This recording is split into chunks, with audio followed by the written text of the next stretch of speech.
New Camaro body reveal? Not quite what you expected, but we're going to cover it anyways because it's Camaro news. Let's get into it. What's going on, guys? Matt over here, Lethal Garage. And I'll be honest, I thought there was some breaking news that was earth-shattering, going to change the way GM was moving forward with the Camaro, and not so much. So initially I was presented with this photo, which at first look looks 100% like it could be a next generation vehicle. Looks like it could be the next car, but I questioned it slightly because there's hood vents. And if GM is gonna follow their moniker of what they've been touting the last couple years, all their future cars are electric only. Now, there's hope that a potential future Camaro would be half and half or with a gas motor with electric assist or something like that. And Mark Roos recently just doubled down on how GM skipped the hybrid market and was going straight full electric because that's what they believe the future was going to be. Now, then I saw this image, which was the new NASCAR body reveals. And it's kind of a big change for NASCAR in a sense where I believe all of the cars are getting a makeover for the most part that follow the same kind of DNA genetics. And looking at the individual image again, it screams NASCAR all over the place. The upper body for the aerodynamics, almost no A-pillar in the forward position. And then I looked back at some of the 2019, like back in 2019 when they revealed the initial upcoming changes or the prototype for the changes. It's like, dang it, this is a NASCAR body reveal. So May 5th, NASCAR is revealing the new look, the new NASCAR bodies that are a Camaro. It's a ZL1 based design. If you guys didn't see the previous designs, here's what the NASCARs look like now with the ZL1 body. But they really, that was a really jerky tease right there. I don't know if it was GM's part or NASCAR's part, but it looked like it was like full-tron electric car kind of reveal. And then I saw the hood vents and I'm like, oh my gosh, it's not just electric. And I mean, they look cool. May 5th, they're going to be doing a virtual walk-around tour. You can check them all out. I don't know if they've posted the time. I'll post down below in the description. So if you care about NASCAR and want to see what the new cars look like, definitely looks like a much wider platform, aerodynamic setup for NASCAR with the Camaro. In the prototypes, they look pretty cool, but at the end of the day, it's not a new platform. It's not the next-gen Camaro. I was hopeful. Maybe I was too hopeful, but it definitely was a tease that made me sad after looking into it. That's today's Camaro news. Oh, also, Camaros going back into production starting next week. Are they going to be 2021s or 2022s? The rumor is 2021s are done and all new models are 2022s, but with the plant opening at the end of, or the beginning of next week, I don't know if that's true, or is it this week? 3rd, 4th, 5th, 6th? No, yeah, I think it's next week. So I think the rumor floating around the internet is May 7th. So Camaro production has started back up, or will have started back up, and then we got some new NASCAR looking ZL1 styling. Why couldn't this be the next gen Camaro? Yeah, that's all I got. So next time, guys. See you on the road.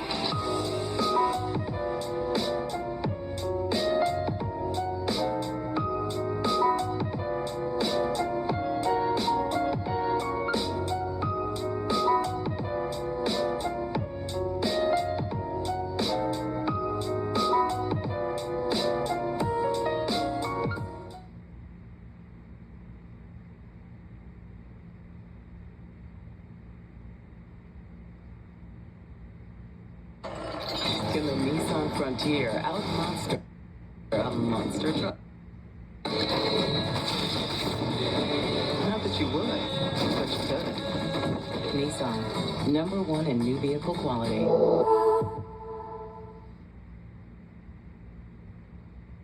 We're gonna miss you, buddy. Guys, the police report just came in. A guy fills a fountain with blood in the most murderous building in New York. But they say it's an accident. So we just assumed murder. Lester had a run-in with the mobster the night he died? I found a finger. Nobody accidentally slices off their finger. This is a message. It's like the horse head in The Godfather. I know that one. They came to you on the night of my wedding. I made him an offer he couldn't, 6th generation V8 NA builds. Whether you want simple bolt-ons to gain some power or max effort build, today's video is to talk about all the different scenarios and different stages you can go through to pick up some power in your Camaro. Let's get to it. What's going on, guys? Matt over here, Lethal Garage, and today we're in the actual Lethal Garage, and there's a few transformations going on. If you guys are first time here, you'll have no idea what you're looking at. If you're a normal person coming back to the garage, you're probably wondering where my toolboxes are. Well, I have a new toolbox incoming, and all the old ones are in the corner, and yeah, that's for a different video, a different time. But today, I want to talk about also something new and different, and that is Camaro NA builds. There's quite a few things you could do to pick up some power in the 6th generation Camaro. As most of you guys know, I have a 2016 Camaro 2SS that I set out to do all sorts of things with, but it's a supercharged built almost race car at this point, and yeah, it's definitely not an NA build. But I get a ton of questions from a lot of you guys out there. I get a lot of questions on Instagram asking, what can I do to my 6th generation Camaro to pick up some power, to modify it, or even get the best I can get without having to do a supercharger or even nitrous. A lot of people are afraid of nitrous, but potentially rightfully so. But in today's video, I want to talk about the different stages you can kind of approach to get some power out of your car, whether it's just a little bit of power or it's feeling a lot of bit of power.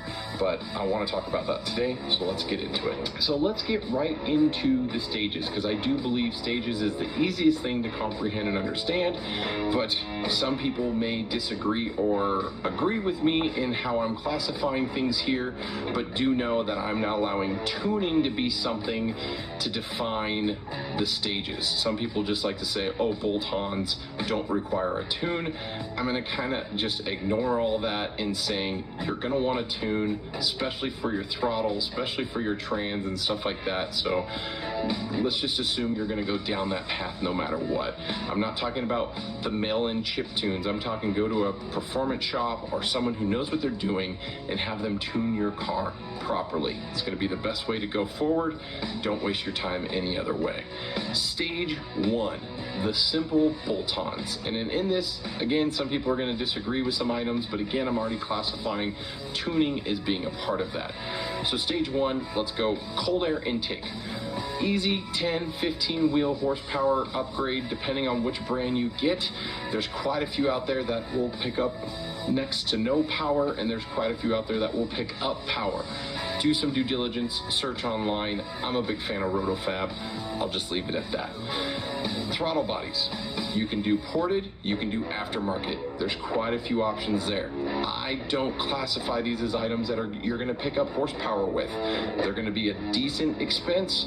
You're going to get a little bit better flow out of them, but the biggest thing there is going to be throttle response. Do some of them pick up power? They can, and that's going to be one of those things that's a combination of really building up your car across the board, getting into the higher stages, and we'll get into that in a minute.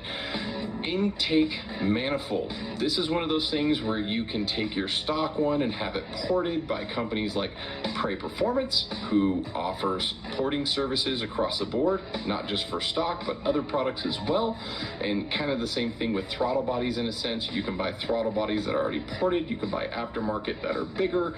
There's a lot of different options there. But again, it's one of those things where you kind of want to sit down with your performance shop and find out what's going to be best for your build, instead of just being like, oh, that looks like it's going to make power, I should go buy that one. But as far as cold air intake, throttle body, intake manifold, there's a couple options. MSD is probably the most popular one. The Atomic Air Force, I believe it is, or Atomic something. It's about $1,000. It's not cheap, and it does require a tune for you to get the max benefit from it. But it's expensive, and it's not cheap. I mean, it's twice the cost of a cold air intake, if not a little bit more, depending on which one you go with. And the power gains aren't going to be that massive until you really start coupling it with quite a few other items. Intake manifold, something that you can look at. Long tube headers, that's probably the next biggest thing you can add to your car. It's going to add sound, it's going to add, or it's going to remove a lot of the restriction that catalytic converters introduce. But with that, you do need a tune to bring back some of that low end torque and really get the max benefit out of all of that. Now, power wise, cold air intake is going to be anywhere from 0 to 15 wheel horsepower. Throttle body, negligible. We'll call that the butt dyno part. Intake manifold, 15, 20, 25 wheel horsepower, give or take, depends on the dyno. Long tube headers, same thing, kind of 20, 25 wheel horsepower. So being average, let's just say 60 wheel horsepower with those add-ons with a tune. But the big one that you can throw on top of that, that is the best bang for your buck, would be E85. Now, if you have access to get to E85, or even if you're willing to buy some VP E85, could be a good option to go. Pretty inexpensive if you're planning on tuning your car. Got to pay that cost anyways, but kits are a couple $100, and you can get 25, 30 wheel horsepower. So already you're getting really close to 100 wheel horsepower increase over factory, and you're going to feel that. That is going to be a pretty nice build. You're going to beat everything else on the street that is stock for the most part. That doesn't have a supercharger. I'm feeling I'm caveating a lot, but yeah, we'll call that the stage 1 upgrades. So they're basic bolt-ons, basic tuning capability, and it's going to get you right pretty dang close to 100 wheel horsepower increase.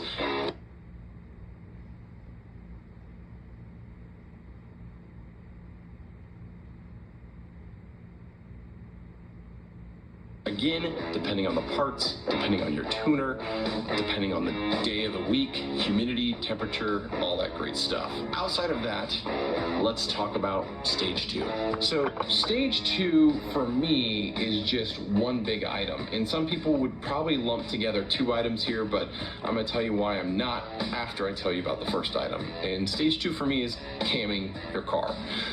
Cams can offer a lot of power depending on how it's spec'd and set up. I'm not going to sit here and try to tell you what kind of cam you should run in your NA spec car.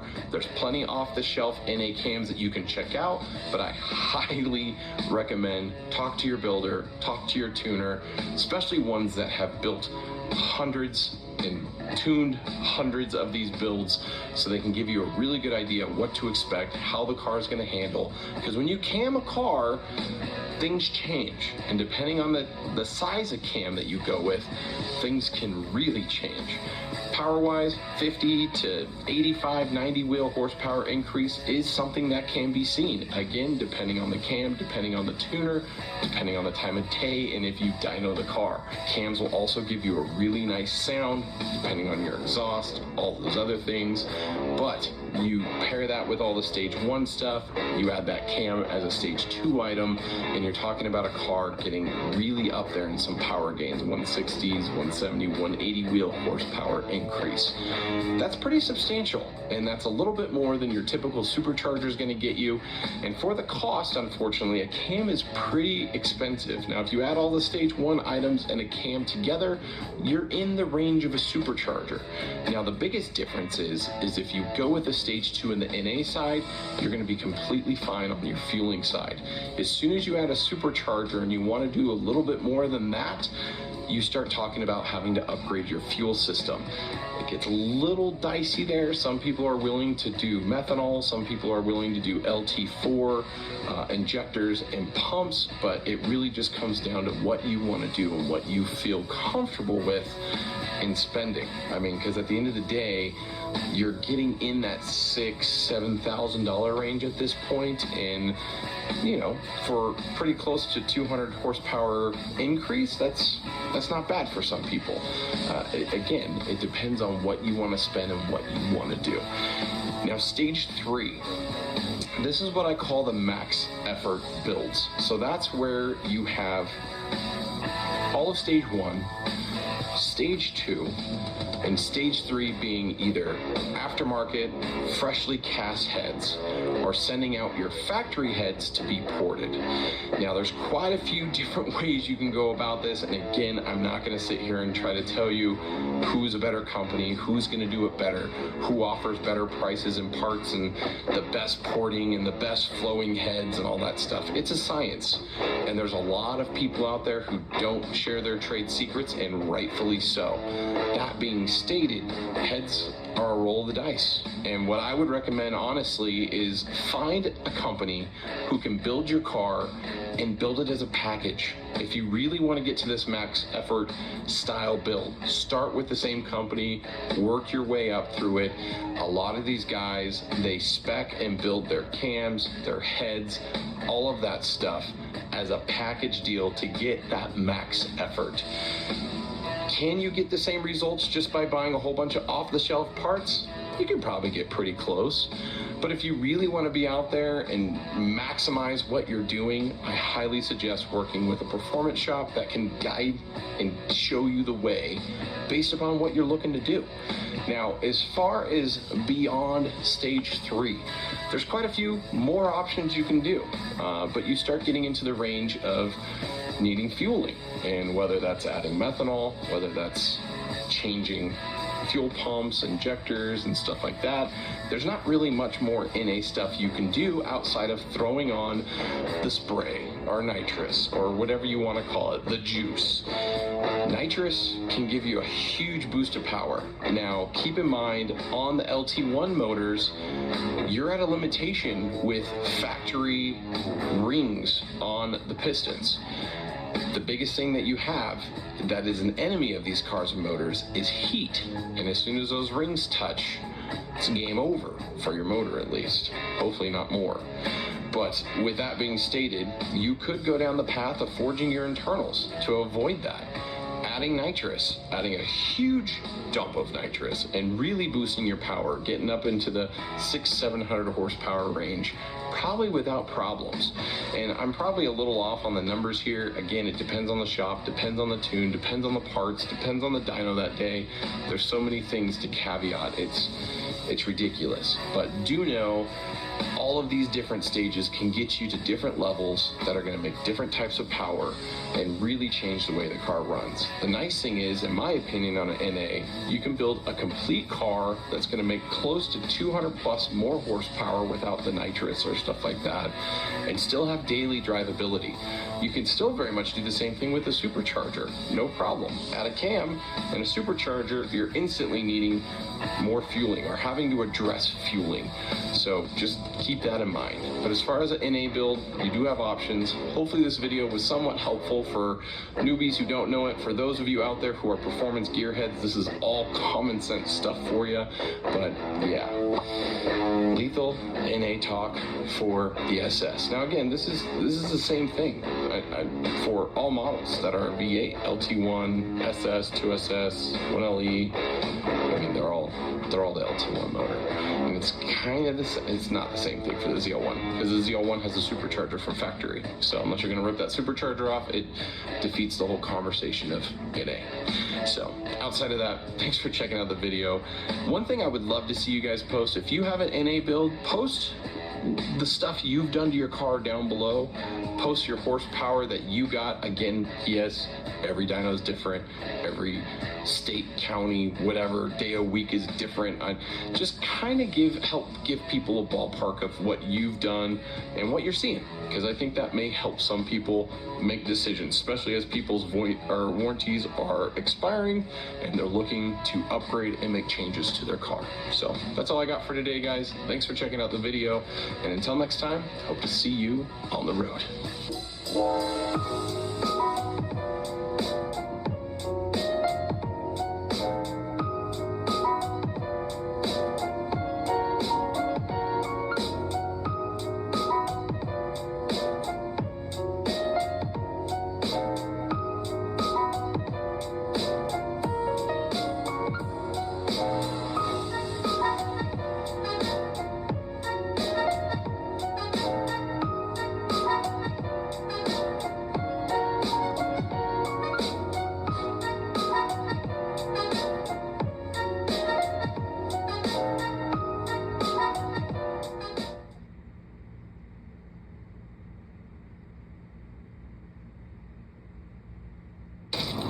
can get this fixed now and pay later.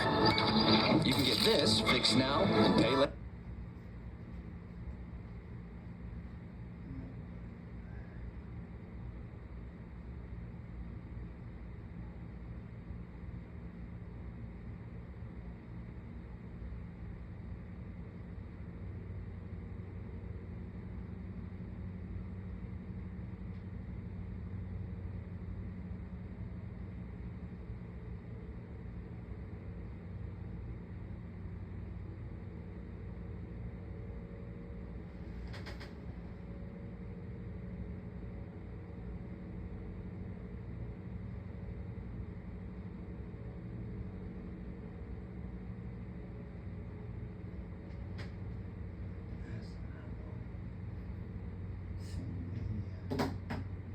Game changer for sleep that stays is here. Garnier presents Fructis Sleep and Stay Serum. Shake it, heat it. Patented water-resistant technology. Blocks box rails and humidity. Ultra glass.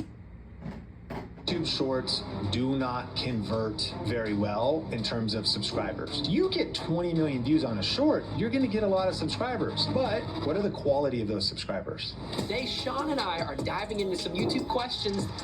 My subscribers are not watching. What do you do? These subs ain't loyal. You know what I mean? I got 99 problems and my subs are one of them. Well, in 2025 and beyond, consumption is more important than subscription. Social media is dead, and now we've moved to interest media. It means that...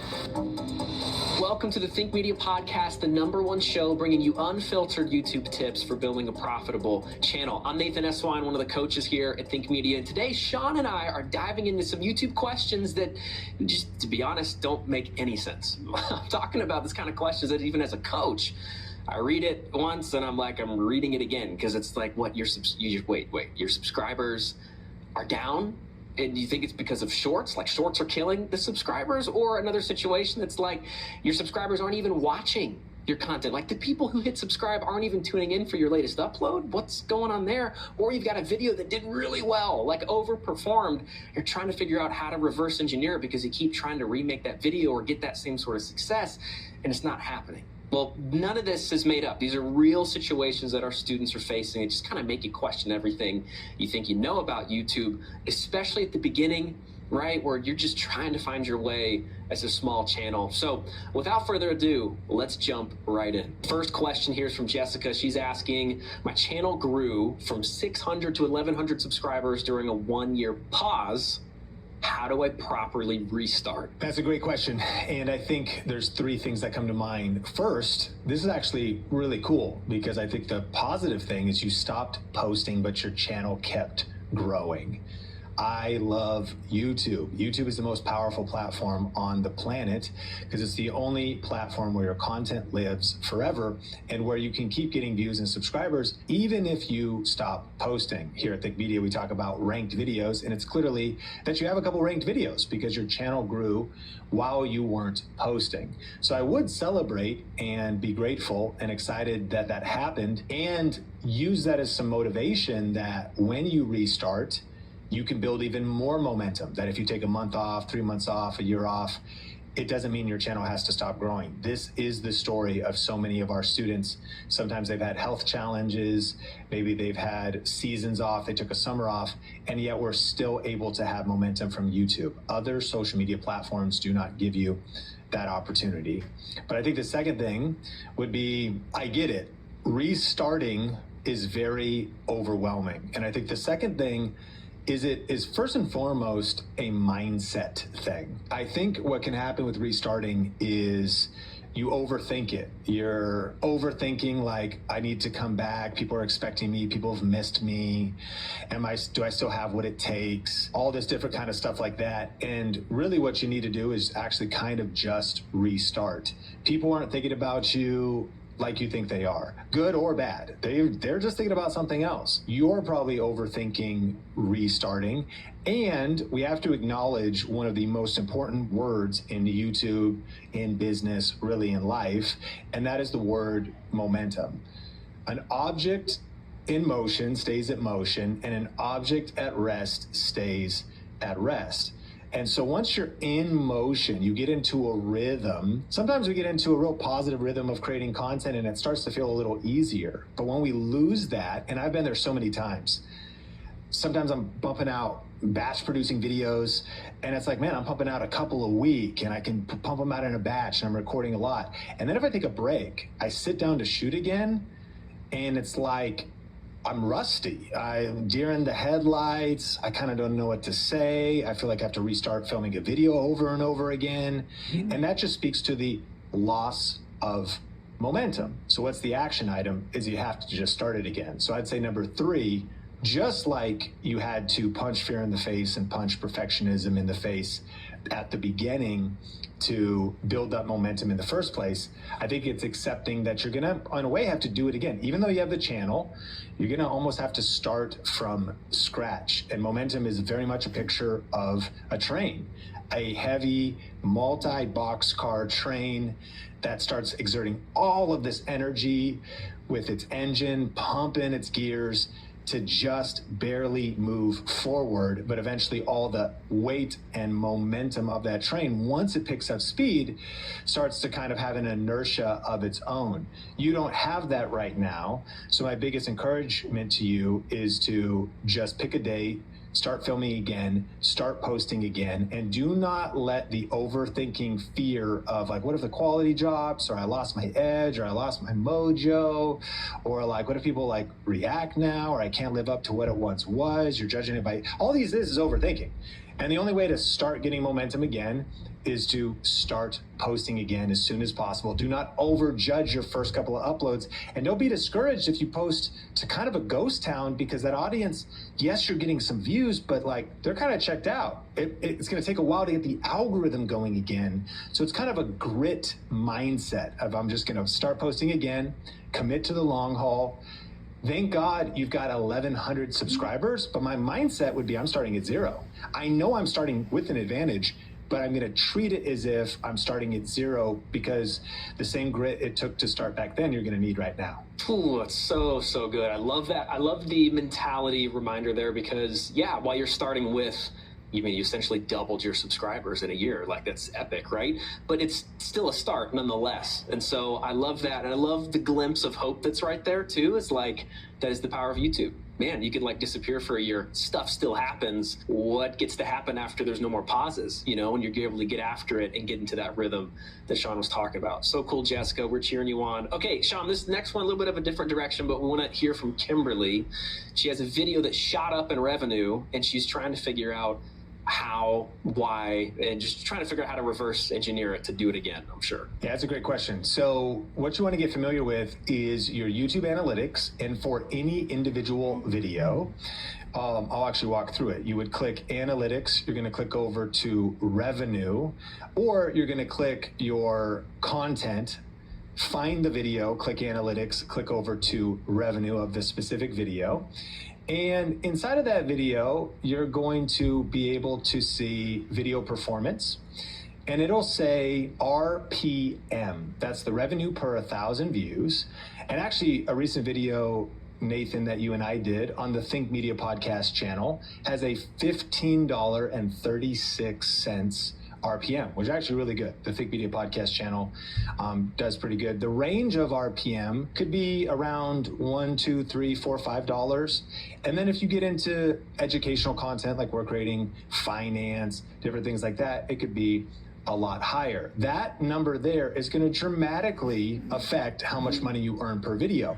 And your channel-wide, topic-wide, niche-wide RPM will be affected by such things as the niche itself. Real estate is much higher, health is much higher, business is much higher. And then if things are like entertainment, that's going to affect it. Your age and really the spending power of your audience is going to affect things. If you had a video all about health and retirement for baby boomers, it's going to be a more affluent group than maybe entertaining videos for Gen Z.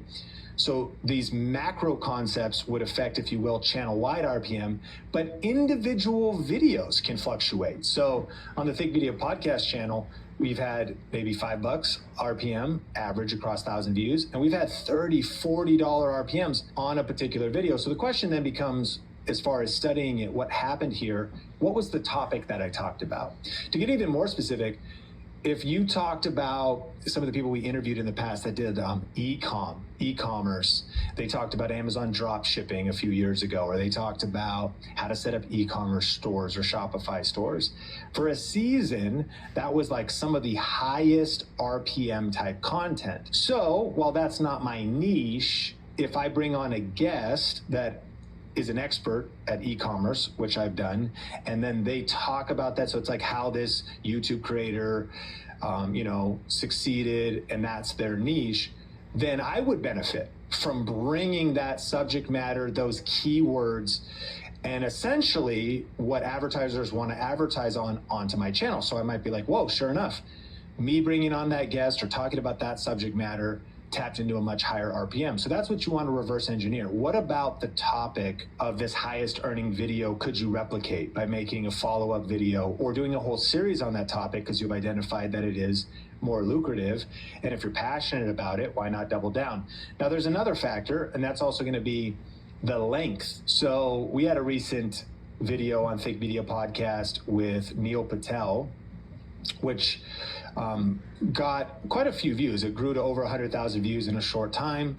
Neil, he owns a digital marketing agency for business owners. In fact, even his clients are like Fortune 500 companies, like Nike and companies like that. So even he himself and his agency and his name is going to kind of be a higher RPM. Then the conversation was also over 1 hour. And so around 100,000 views, we made $2,500 in about a week here on the Think Media Podcast conversation, just from the ad revenue on that video. Couple things: Neil, his niche, the subject matter. And let's clarify, it's what advertisers, the reason we make money is what advertisers are willing to pay for on this particular content. And I don't really know the algorithmic back end, but YouTube's like, oh, okay, we have identified Neil Patel's in this. We've identified that the topic is social media, digital marketing, and advertisers that would want to advertise on that type of content are willing to pay more. That's the bidding war, if you will, of that particular niche. But then you also add on length, and the video is over an hour, so it's how many ad spots played. If I would have only talked to Neil for 10 minutes and it still got the same amount of views, it wouldn't have made $2,500 because there wouldn't have been multiple ads that played during that video, which the third thing to check out would be you could go in and inspect the video to look at how many ad spots showed up in your video. Please. Still living with odors? Get back in there and freshen instantly with Febreze Air Mist. Febrez's fine mist floats longer in the air to fight even your toughest odors. So long, stinky smells, and hello, amazing freshness. Febreze Air Mist. Fuel your dog's best life every day with Nature's Recipe. Mazda gives you more. More comfort, more room, more peace of mind. When you leave nothing out, there's more to move you. Discover more at the Mazda Summer Sales Event. Current inventory remains unaffected by new tariffs. Take advantage of one of these exceptional offers during the More to Move You sales event.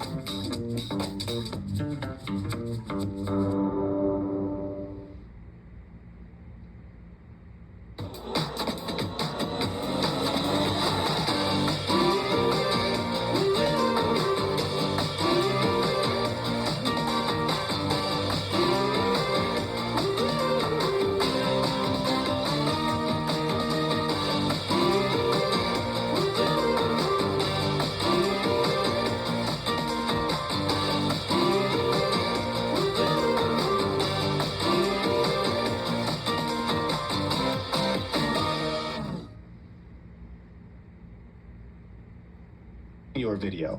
And what I'm guessing is you're probably just letting YouTube determine where the ad spots are, which is a great way to do it. You also might be shocked where you're like, oh my gosh, there's like 22 ad spots in there, but you always need to know that just because there's an ad spot that YouTube added doesn't mean an ad will play. They are always trying to optimize for viewer experience. But saying that, it could be the case that if somebody watches an hour-long video, there could be, I think about if I watch an hour-long show on Hulu, there's like a solid 4 breaks. And Hulu is gonna be like, break at 15 minutes, and like 3 or 4 ads in a row. And then another one at about the 30-minute mark, the 45-minute mark. YouTube's a little bit different. 30 seconds or a 1-minute ad plays every 5 minutes or whatever it is. And so these are the things, these are the levers that are affecting, wait, why did that video earn more money? What is the actual RPM of the video? What's the subject matter? How long was the video? Essentially, how many ad spots? And then going in and looking at those ad spots and realizing you can manually adjust them.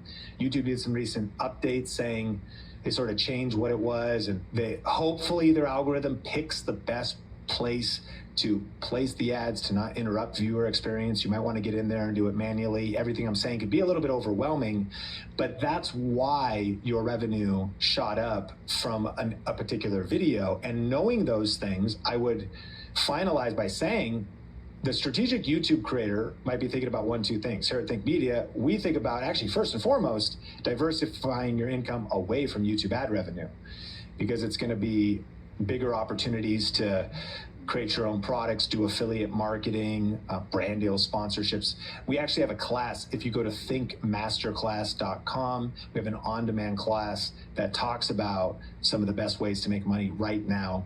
And so we'll link that up in the show notes, and you could check out that class. But as your channel evolves and as your channel gets monetized, for everybody listening to this, YouTube ad revenue is incredible. And you should double down and optimize for it. And so why not audit your library, look at your highest earning videos, look at how long they are, what subject matter they're about, and think about making series or part 2s to them, because previous success can then inform your ability to post 5, 10, 15. Maybe you could probably double your ad revenue in the next 45 days or 90 days by really intentionally covering certain topics in strategic and creative ways. So good, so good. The thing I would love to hang on here for a second, Sean, is because this happens a lot in coaching, right? If someone I'll get a DM or we're on a Zoom call for one of our sessions, and it's like, Nathan, okay, this video, it's an outlier. It's going crazy. It's like whatever. It's super exciting. But a thing that I find is that usually the student thinks that we need to go a different direction. Okay, so that just popped off. Okay, what do we do now? It's a good question. Like, what do you do when you've got some momentum, when you've got a video that pops off, overperforms? Sometimes we think we need to go do something else to recreate the success. And so I just wanted to say for everyone listening, like, we just like that idea of, what was the topic? Like, what did you do in the video? It's probably a good idea to make a part 2, right? To just same topic, stick with what you did. Maybe there's a different angle or a part 2 that you could go into. But I think that's a really key point, not even for just, trying to reverse engineer revenue, but just like views. Oh, wow, I'm just like a small channel starting. This video got 100 views. I usually get like 25. What did I do there? Topic is a worthwhile thing to look at, and how you structured that video. Well, Nathan, I would add to that just to say, one of the phrases we say at Think Media all the time is success leaves clues, make part 2s. And recently, though, it's been rerun the play. And one of the most advanced online business owner topics that is going to sound so simple, but listeners, I think all of us suffer from missing the financial opportunities hidden in plain sight, wanting to just chase new and novel ideas, and thus leaving a lot of money on the table. And it's this: the mistake that so many creatives and entrepreneurs and YouTube creators make is constantly doing new things instead of actually repeating the proven things that work. That might sound simple, but let's take it to just a different category. Maybe as a business owner, you figure out that like there's one website you have for content creators. You have maybe a free gift you give away that grows your email list. You've got a couple digital products, but there's like one product. And if you look at the 80-20 rule, which is typically that 20% of our efforts lead to 80% of our results, for some more advanced listeners, they maybe have like 5 different things they offer people for free they could download. Like, you could download my free guide, or you could go watch this free class, or you could do this quiz, or you could do this, check your weight cheat sheet for your plant-based recipes. Out of the 5 things, 4 of them kind of limp along. Like, they're all right, and they've gotten some results, or maybe they made some money, but there's like the one thing that disproportionately has provided results. 99% of creators and business owners don't look at the one thing and like triple down, quadruple down, 100x down on one thing. They just start making something new. I'm guilty as charged. We're coming up on year 10 here at Think Media, and for about 5 years in the middle, we suffered from distraction and shiny objects syndrome. And when I say we, it would be me that suffered. Like, you know, oh cool, we've got a cool YouTube course, like let's create another one, or let's answer this question and turn it into this.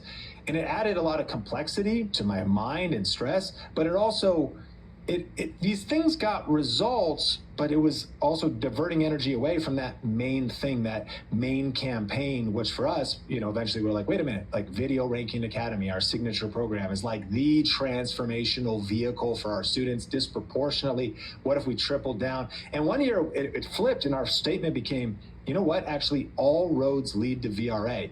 And we sunsetted some of our other programs that were actually being effective. Applying this to videos, the fear I think people have is they're afraid of repeating themselves. And it's not that you're just going to copy the video and it's boring and it's regurgitated, but the thing is, like, you find something that's hot on YouTube, stick with it. And I mean, to the point where maybe you do repeat yourself, to a point where you're comfortable with the criticism. If you study some of the top performing YouTubers, critics would say PewDiePie at his peak. They'd be like, man, all he's doing is like doing these meme reviews over and over. All this creator's doing is doing these reaction videos over and over. Has this person done like 100 reaction videos to Reddit story forums? Has this person done like 100 reactions to Love Island? And the critics are like, man, all they do. And yet those reactions to Love Island are getting 1 million views each, or even the diminishing returns. They got like 1 million views, talking about like top 1% YouTubers, then 950,000, and then 800,000, and then 700. And then it's like, oh, it's going down. It's still got 700,000 views. You milk that thing. How far do you want to write it down? And so if we're talking about new creators, if you've got a small channel and you typically get 100 views, but you have some type of a topic or video and it gets 4x that, 10x that, milk that thing. And don't be afraid to keep repeating certain topics, keywords, titles, packaging, and recognize that while on the one hand, it's a tension between the people upset are going to be your closest super fans, your most diehard subscribers. And upset's a strong word.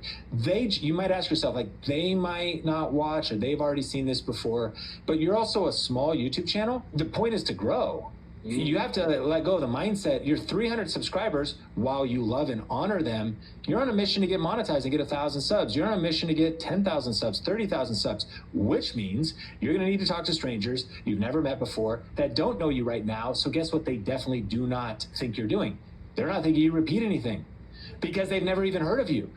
So when you start thinking about that mindset, it's a whole different energy with just not being afraid to probably repeat yourself, repeat the winning formula, run the play again. There is a point when you probably should pivot, but I would say most don't even get close to that edge. They take the off ramp so much sooner because it's also the creative trap. As creatives, we want new and we want novel, and we want that freshness in our branding and our marketing, of course, but rerun the play. To find something that works and keep working it to death, to criticism, to a point of way past where you're comfortable, and you'll be shocked by how much results you can get in terms of growth with your channel. No, it's so good. I'm adopting that phrase going forward. Run the play. Run the play. Makes me think of something you've said for a long time, Sean, that when the student is ready, the teacher appears on YouTube, right? So this is why you can't be afraid to repeat yourself, right? Because every day, depending on your niche, depending on what you're doing, especially in the educational space, there's always people leaving that thing that they wanted to learn from you, but for every person that left, there's like 5 people who are dipping their toes in and would love to jump into your niche. So good, so good. Okay, next question from Ido here. Subscribers are not watching. What do you do? Hey, let me ask you something. Do you have a real plan to grow on YouTube and actually stick with it? Whether you're just getting started, restarting after a break, or trying to turn views into income, we've created something brand new to help. It's called YouTube Jumpstart, a free 3-day online event designed to help you grow, get views, and even start earning before 1,000 subscribers. Every single day you will learn something powerful and you'll be challenged to take action. So you're not just watching more content, you're building real momentum. This is for people who are done thinking about YouTube and ready to get serious and do something about it. You'll get practical strategies, new AI tools, and behind the scenes growth tactics that we've never shared publicly before. And most of all, you won't be doing this alone. You'll be a part of a real community that will support you, challenge you, and hold you accountable to your YouTube goals and dreams. So if you're tired of just talking to ChatGPT about your channel, not making any meaningful progress, and ready to get real results, then go to tubejumpstart.com to grab your spot for this free event, or just click the link in the show notes. And I need you to know, this is a live event with super limited replays, and once they come down, they're gonna be gone forever. So don't wait. This might be the exact push that you've been needing. So go to tubejumpstart.com to secure your spot today. All right, let's jump back into the episode. Okay, good question. I know we're talking about kind of like the strangest and weirdest things that happen about YouTube and like how YouTube can be confusing. And I got these subscribers. Why aren't they watching? I feel that. And these subs ain't loyal. You know what I mean? I got 99 problems and my subs are one of them. Like what's going on? Well, a couple things. Number one, on Think Media, in the last 30 days on the Think Media podcast channel. Fix up! We're trapped by dishes! Don't worry, they've got John Power Suds. It traps, locks, and removes 99% of grease, so it doesn't get passed from dish to dish. Ooh, clean and stacked. Like ducks in a row. John Power Suds. Join millions growing their career with Coursera. Start learning today. Allergies got you trying every trick? Zyrtec works fast and lasts 24 hours, so you can seize the day.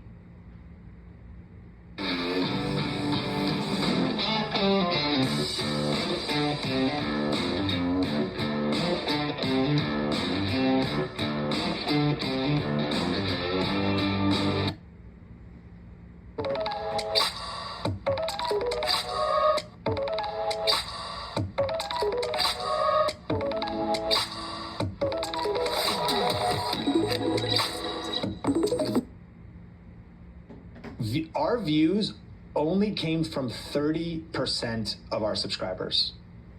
About 1 million views too, as the channel continues to grow. 70% of the views of those million came from non-subscribers. So one, there's some real data just based on our experience that only 3 out of 10 of people that watched the channel in the last month were actually subscribed. And yet 7 out of 10 were not subscribed and are not subscribed, which leads to an important epiphany that we all need to have about YouTube. And it's this: in 2025 and beyond, consumption is more important than subscription. Many people have said social media is dead, and now we've moved to interest media. What does that mean? It means that in social media, we subscribed and followed people we wanted to continue to hear from. And when people say dead, people always get offended. Like, people say subscribers are dead. Well, what do you mean subscribers are dead? You still need 1,000. Well, no, you still need to build a base and build a following and build your subscriber base. It doesn't invalidate that. The point is trying to break through with like a light bulb moment that is this: that the way that most people are consuming on social media right now is they're expressing their interests to algorithms across platforms and on YouTube, and then they're letting algorithms deliver content that they will love basically to their homepage. That's where the majority of views are. Of course, on YouTube, people type in specific searches and videos rank. But even after they do that, the continuance, like if you go to YouTube and you type in how to start, the plant-based diet without hating your life and, giving up the foods you love, if you express that intent, one search will then lead to an onslaught of YouTube following up with you with suggested and recommended videos about plant-based diet. They might start figuring out, oh, you're in your 40s, and the reason you want to do it is because it actually is so you can stop medication and you could start getting on to not needing medication, but using food to heal yourself, etc. YouTube starts figuring this out about you, and it starts to recommend videos. So the way we get views on YouTube when it comes to the majority, I'm not saying all, because consider 30% are from subs from Think Media, but 70% are because of what people are consuming. When people express for us intent to want to grow a YouTube channel, learn about social media, how to get views on YouTube, how to get subscribers on YouTube, our videos then start being recommended to them, even if we've never met them. And the relationship oftentimes could be multiple months before someone subscribes. They see a one-off video, click on it. Oh man, those guys were all right. I mean, Nathan was super cool. Sean was kind of hard to listen to, but like, there's some good information in that video. But then a week later, by the way, as soon as you consume a creator with any amount of watch time, the algorithm's quick to start putting more of their best videos on your homepage, in your feed.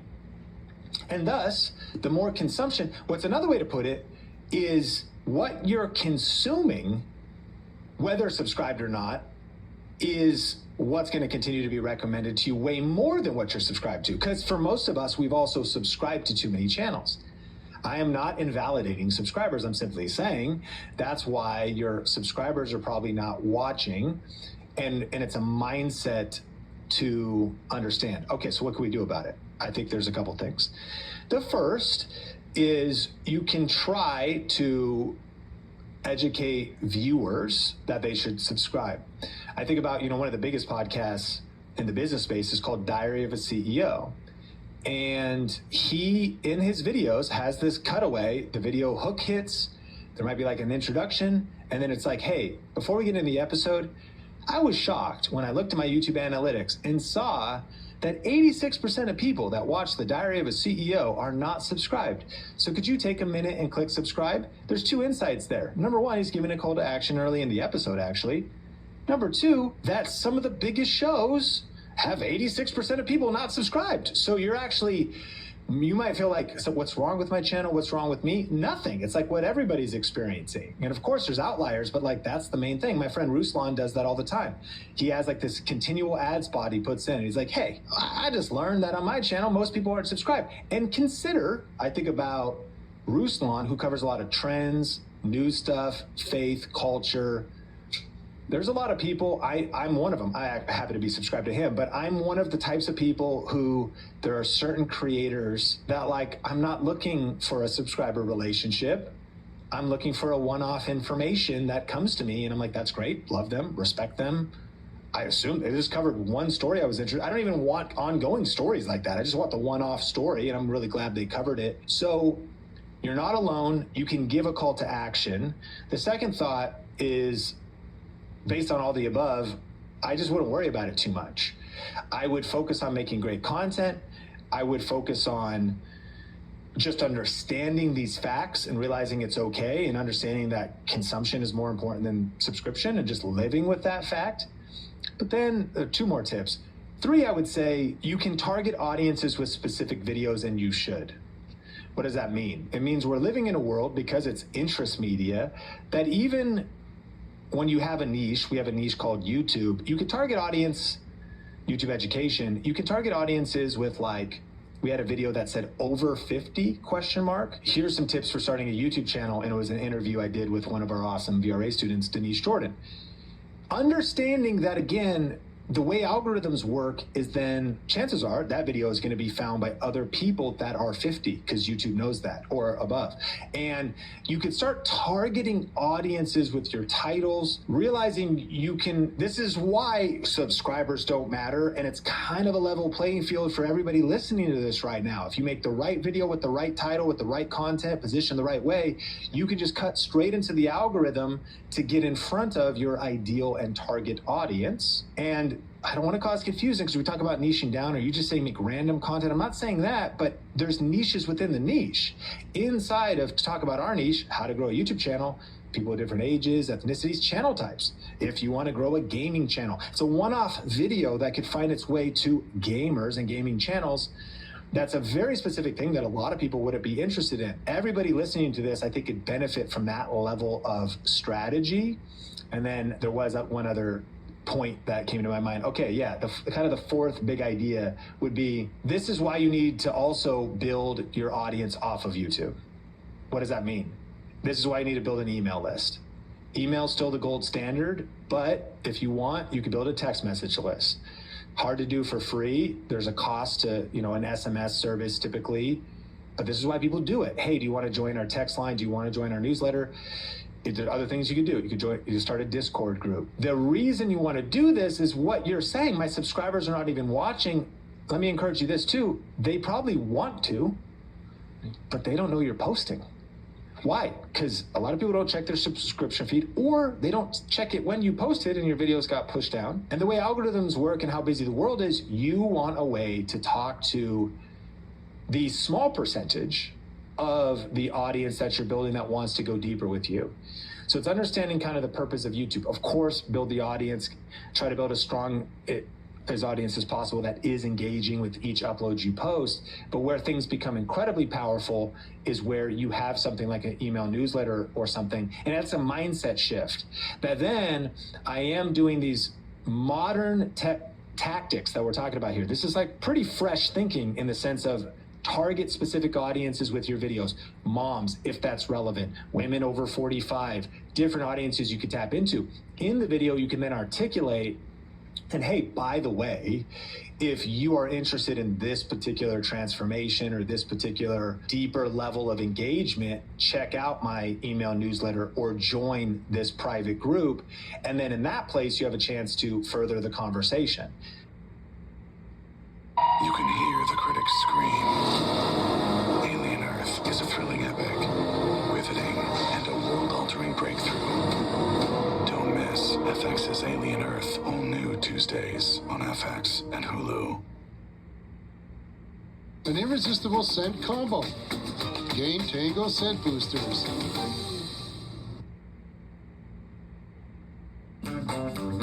Mazda gives you more. More comfort. More room. More peace of mind.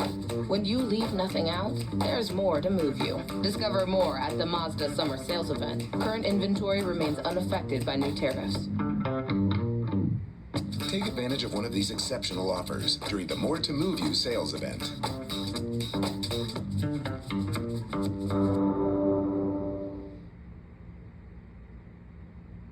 As an online student, Carey wanted me to be involved in the various different programs that they offer graduate students, the communities that you can be a part of. And Carey actually offered a lot of networking opportunities. So even as an online student, Carey really embraced me. You have a chance to further the conversation.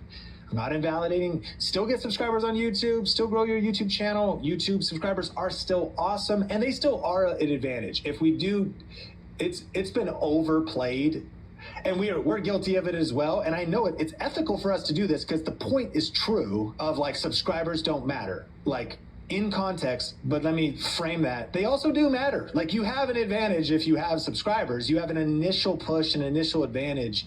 Still grow them, but like both people are right. Well, who's right? Do they matter or do they not matter? Both. Like they don't, because it's interest media, and channels that are brand new are blowing up because they're cracking through the algorithm.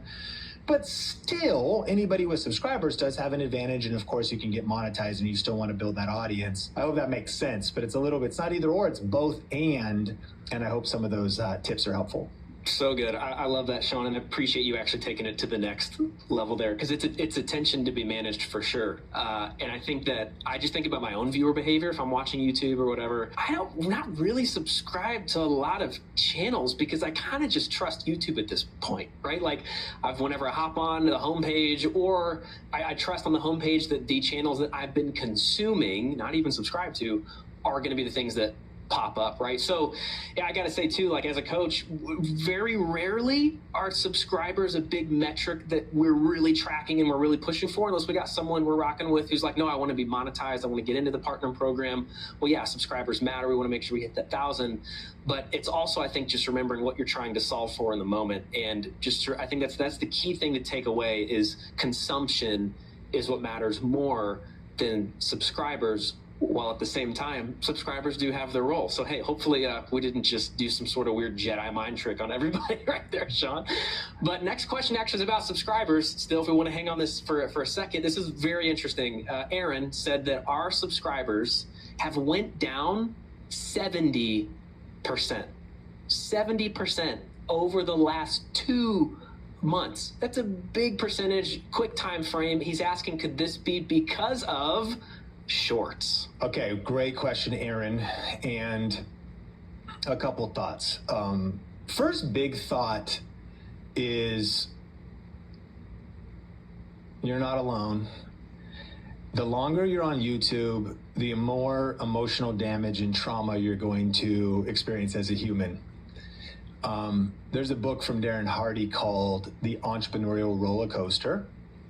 And I should steal that title and write the book called The YouTube Creator Roller Coaster, because it's basically the same idea. What's a roller coaster, right? You're like, we have highs, we have times we're like, woo, we're spinning upside down, this is incredible.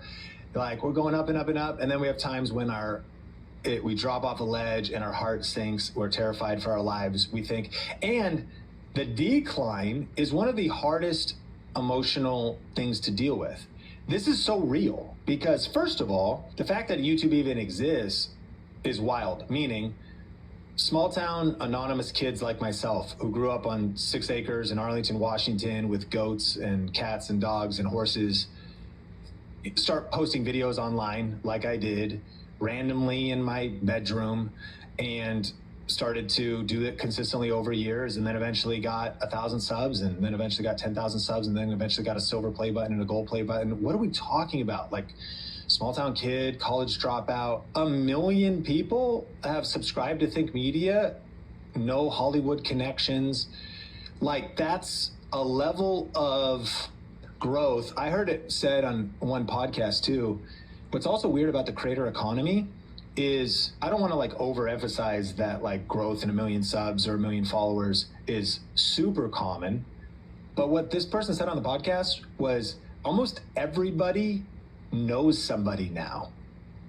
There's like maybe someone in their circle these days, maybe it's younger, but like there's somebody, they're like, oh yeah, that person has like 100,000 followers on TikTok. Oh yeah, no, I know somebody that's got like 1 million subs. Oh yeah, that person I went to high school with, like, yeah, they have like a truck channel. They got like 250,000 subs. Like, and so that's insane. And then you start thinking about the fact of what the rise of that feels like. On YouTube, if you get a 1 out of 10, you get the green, you have the months, so we don't know what Aaron's numbers are, but let's just go back to when it wasn't down 70%, it was up 70%. What the heck is happening? Like, I'm just making videos at home and I have 100 subs, but I just had a month where I just doubled my whole channel, got 100 subs in 1 month or 1 week or 1 video. We're talking about real brain chemicals. We're talking about you're getting hit with, dopamine.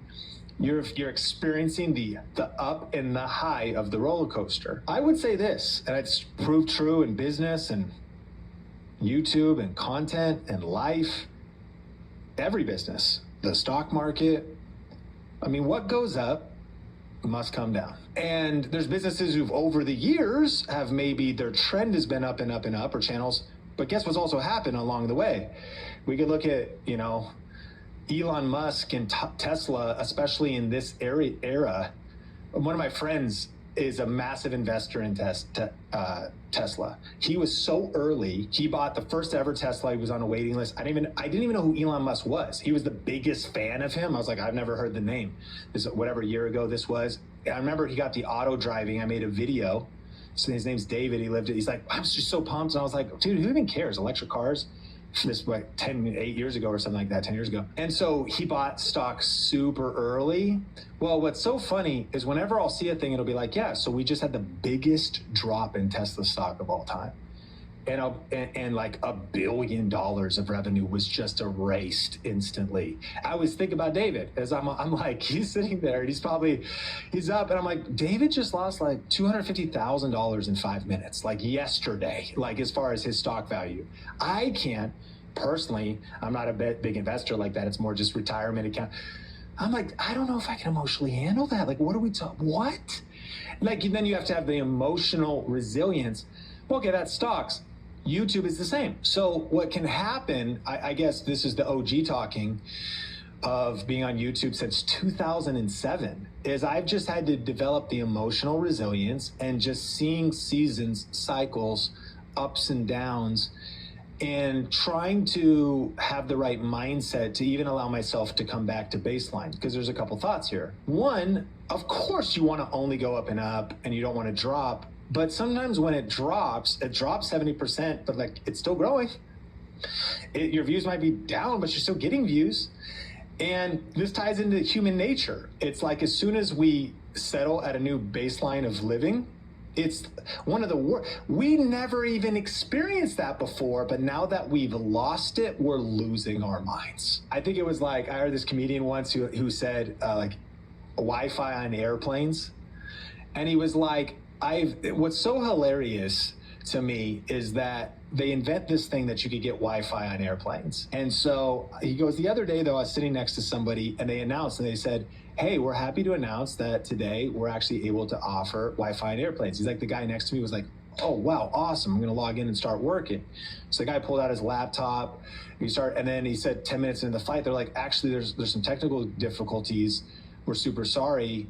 The Wi-Fi doesn't work. And the guy was like, what is this? He's like, and he just lost his mind. He just flipped his top. And he was like, bro, you didn't even know you were going to have access to Wi-Fi. You started it, even just the fact that we're flying in a plane, in a chair, in the sky, accessing the internet, and you got to do that for the last 10 minutes. But now that they're taking it away, he was like, I'm gonna write a complaint. I can't believe this. How ridiculous. When he had brought a book with him, he wasn't gonna be on Wi-Fi anyways. But as soon as we establish a new baseline standard of life, a new baseline standard of views, it flips our psychology. So that's why I'm going deep on this, is like half of YouTube success is just mental resilience, emotional mastery, of course, diagnosing the issue, but just understanding, okay, if you took 10 steps forward, but 4 steps backward, you're still 6 steps forward and you're still making forward progress. Be okay if there's months of decline. The inevitable nature of 1 out of 10 multiple in a row is how long can this last? Meaning how many 1 out of 10s can you get? Like in perpetuity? Or you're gonna have to have some 10 out of 10s. And with a couple bad months of YouTube, it'll reset your analytics and eventually it'll baseline again and then you'll start going for green again. And so those resets are okay. Let's focus on some practicals though. So if your subs went over, could it be because of YouTube Shorts? Absolutely. Number one, YouTube Shorts do not convert very well in terms of subscribers. That's universally understood. I can affirm that with my own behavior. I love consuming YouTube Shorts. It's entertaining. I move through a lot of creators. Even based on my consumption, I'll get suggested the same creators. I would say almost never, less than 10 times, and I'm a YouTube Shorts consumer, have I ever clicked the subscribe button on a YouTube Short.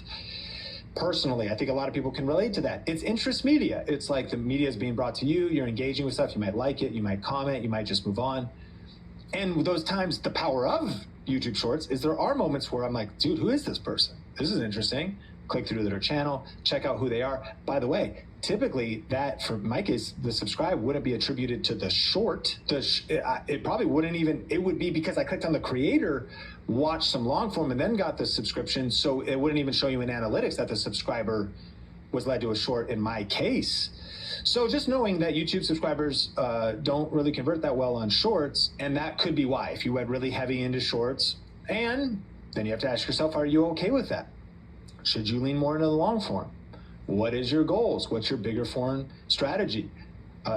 Less long form content a lot of times is going to lead to less deep connection.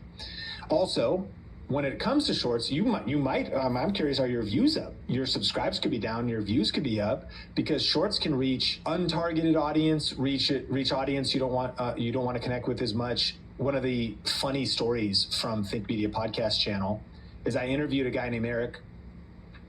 So number one, think about this from a personal standpoint, like personal brand standpoint. This is a strategy conversation. Gatorade has the #1 proven electrolyte blend designed to hydrate better than water. Is it in you? Join millions growing their career with Coursera. Start learning today.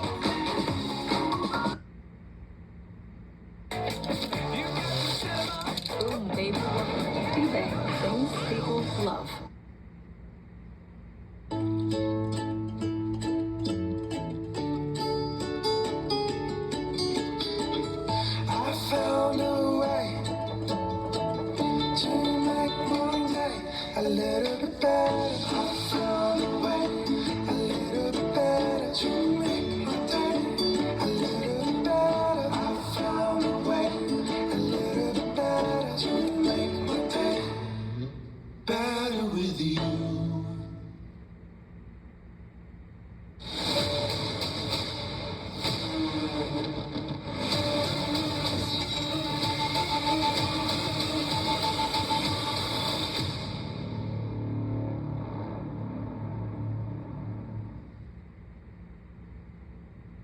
Think Media Podcast, there's a couple goals that I have. One, I want to build the brand, the Think Media Podcast. Secondly, I also do want to build my personal brand, Sean Cannell. And I'm clearly here a lot. I think a lot of people on the podcast recognize that. But thirdly, I want to build brands of individuals at Think Media, like Nathan, who's on here as well, and our coaches and different people at Think Media. On the other channel, we have Craig. We've got the other Nathan. We call him Nathan Mark 1 and Mark 2. By the way, there's 2 different Nathans at Think Media. And so I'm thinking about building a media company, not just an individual personal brand. Okay. And then I also want to build that around a particular type of expertise, YouTube advice, how to grow a YouTube channel, how to build an online business, online marketing best practices, unfiltered YouTube tips for building profitable content. That's why you should click subscribe on this video. So back to the story with Eric. So I interview somebody who's not me. We have lots of interviews, but he comes on the show. In the interview, we interact a lot, but I interview a guy named Eric. He's not me. He's on the show. Thing one. He tells a story about somebody else. In this case, it's Rob Dyrdek from Fantasy Factory and from Ridiculousness. So now you have somebody that I'm interviewing telling a story about a celebrity that is pretty well known, and he breaks down the story pretty well, but the entire subject matter of this clip is all about Rob Dyrdek. Okay? We clip that into a YouTube short. It goes crazy, to the tune of over 20 million views. So that's what's wild. Now, by the way, the video earned actually $3,500, which is really good money, but that just tells you how many 20 plus million views to earn $3,000, which I'm not complaining about. Here's what I am complaining about. I'm okay with it, but here is the trouble with it, is let's talk about what happened there. In the video, Eric, who, let me say, like, he's known and people like him and stuff, but nobody cares about Eric. People definitely don't care about Sean. I think the only time I'm in this YouTube short is I look at him halfway through the story and I'm like, Like, my whole contribution to it is who's that guy? So he's kind of like a non-playable character. I'm a totally non-playable character from GTA 1, just a brain dead NPC in the video. That's me. Telling a really interesting perspective, clearly the video did well, about Rob Dyrdek, who is known and thus got shared in the algorithm. So what's then hilarious is you get 20 million views on a short, you're going to get a lot of subscribers. We did. But here brings up the question. What are the quality of those subscribers? Not very good. For a couple reasons. One, they're YouTube short subscribers. I don't want to put down anybody, but the quality of a YouTube short subscriber is nowhere near the quality of a long form subscriber. But even worse, what did they subscribe for? Definitely not Sean Cannell, the personal brand. Not really Think Media Podcast, the YouTube education brand. Not even if I was helping my friend Eric. Not even him. They don't know who he is, nor will they find him or look him up. Rob Dyrdek was already big, and he's just as big, and the story was interesting. And to be fair, you get that kind of views, yeah, there is legit growth that'll come to your channel to the fraction of 1% of 1% of 1% of 1%. 20 million views out of the 6,000 or 8,000 subs we got, maybe a few hundred or maybe 50 were like, whoa, I stumbled on a YouTube education channel this is so cool, and I click subscribe and I keep watching today. But it's the law of diminishing returns is so extreme. I think this is an important mindset, Aaron, that shorts can reach different and untargeted audiences. And to that point, they also just might not want to subscribe. Maybe they discover that the nature of the short or why it popped off or what it was, they don't want the ongoing content from your channel, or the mistakes people make. And you can almost call this a mistake. I still would stand on macro growth is generally fine. The YouTube algorithm is going to figure it out. It will inflate the numbers of our channel. That's a vanity metric for, your channel just grew 10K subs. And I'm like, yeah, I mean, kind of. Not 10K deep, committed, it grew. So even understanding vanity metrics, I'll take it. That's my personal opinion. But that could lead to maybe why subscribers are down. And if there's dissonance between your shorts and the core message of your channel, that could be a big problem. And so that could be a reason, or algorithmic volatility, as well as just maybe your channel in general. We also could be wrong. We talked a lot about this, a lot of nuggets in those shorts, but you also might be attributing causality to something that also channels in general are experiencing. You just maybe need to reinvent in general. It might have just been summer. At the time of recording this, it was just July 4th weekend, and I had a video that now is popping off. I actually posted it on Saturday morning. It's popping off on Monday. I did some tweaks. I did a second and third batch of thumbnail split tests. I did some stuff. I'm out here doing our 7-step system. But then I noticed on Monday, when the holiday weekend was over, that there also was a more consistent climb. And so consider this. I can't say for sure, but here's my speculation. People checked out on the weekend. Hot dogs, they were on the boat. The true patriots were doing skeet shooting and shooting rifles. The people who don't believe in the Second Amendment weren't. There was, people were shooting fireworks and doing their thing, and their consumption patterns. So it's why'd you just talk for 45 minutes? Well, I mean, I think there's a lot of strategy that comes into this, but Aaron, it also could just be like, relax, take a deep breath. There'll be ups and downs, and challenge yourself to consider all of these data points, but also like 70% over the last 2 months, your rate of subscriptions being down sounds like just normal YouTube life. It could be a lot of different things. Look at the math of your channel overall. Look at different windows of time. Look at the last 90 days. Look at the last year. Sometimes you're like, man, I'm down in the last 2 months. Yeah, you look in the last year though, and you're up 300% still. And so the rise and fall of the stock, the rise and fall of the income and the P&L, the emotional mastery for a business owner is huge. We had a couple down months here at Think Media. I can lose my mind. I'm like, oh my gosh, what is happening? And then you look back in history and you're like, oh yeah, it's like the same slump as last year. It's summer. Or, oh yeah, there was an election.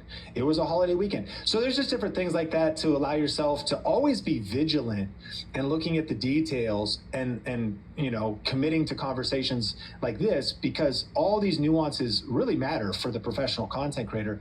On the flip side, it's kind of like letting it go, being able to just get back to it and then say, okay, let me make my next best content based on the information and not stress too much. And sheesh, tap back into somewhat of the joy of creating and being like, I'm going to take the ups, I'm going to take the downs, and I'm going to commit to this over the long haul and not be as worried by these short-term metrics. So good. I mean, so many gems were right there. I just wanted to point out a couple.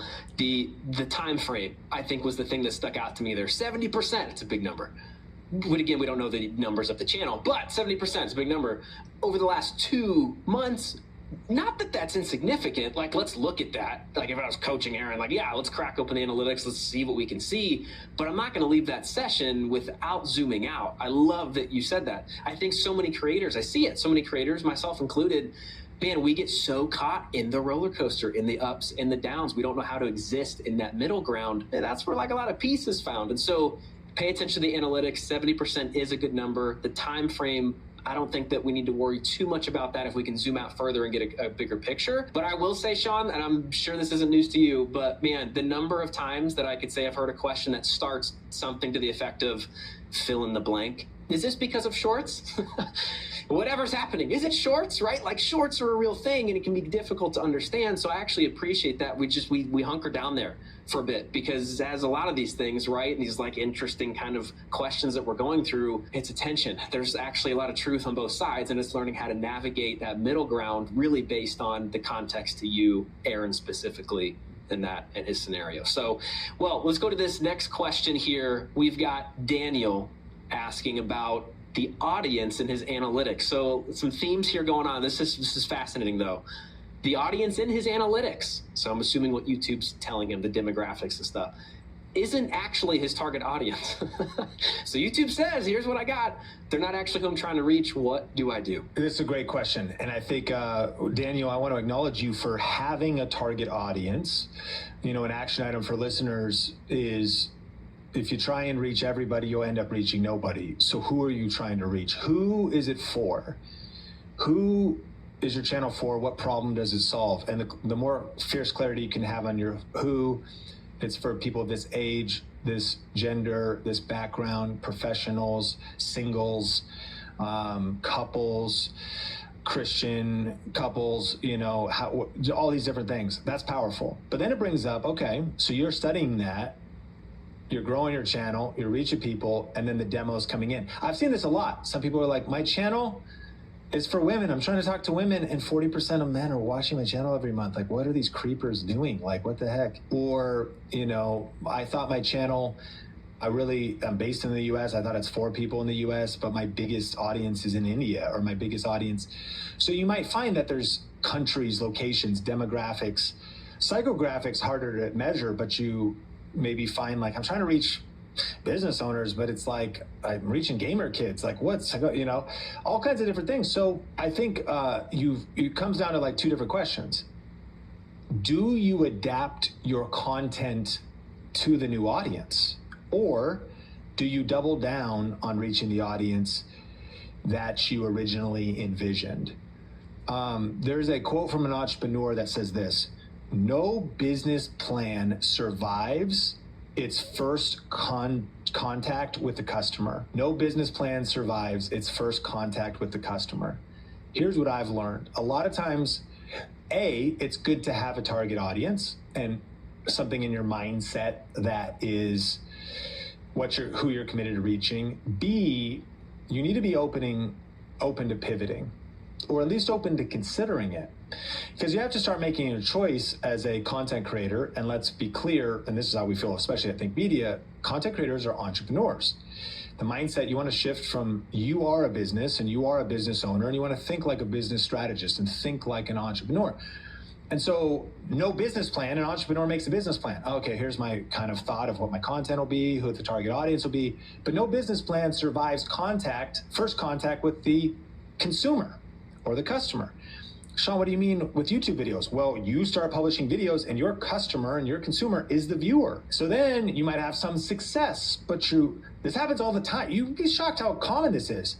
Like, I started building a channel, it just became a community of people totally different than I thought. I thought I was gonna reach these type of people, but I'm reaching a different type of person. So that just shows that your plan did not survive first contact.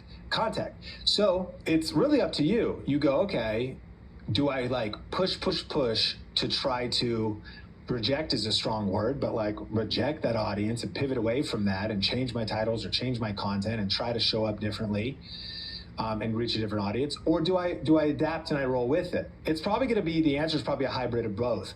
One of the episodes I'd recommend to listen to in the Think Media podcast library is my conversation with Nick Bare, the founder of Bare Performance Supplements and Bare Performance Nutrition. He is an awesome content creator as well, CEO content creator. New Halo Top chocolate chip cookie dough has cookie dough and chocolate chunks in every bite, but half the calories. So you can ice cream like nobody's watching. Ice cream like never before. If patients use Pronamel clinical enamel strand, it will actually help to protect the enamel for a lifetime. Kibbles and bits. And tail wags galore. Kibbles and bits and bits and bits. When we're needed most, we show up. That's Lowe's kind of help. This year, we're measuring 10 million square feet of real impact. Every day, in every neighborhood, we are here.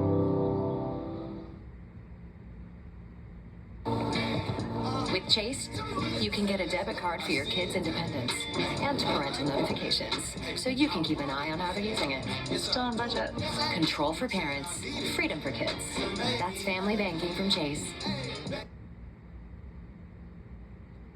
Episode with like 10 branding and marketing laws every creator needs to know. We'll link that up in the show notes. Definitely check it out. Super, super powerful.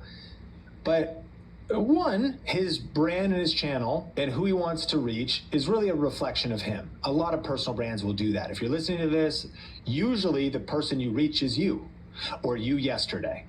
Like a lot of us as creators, you're reaching people somewhat similar to you or who you were yesterday. A lot of people that were reached on this podcast are people who want to start YouTube channels. That's what I did yesterday.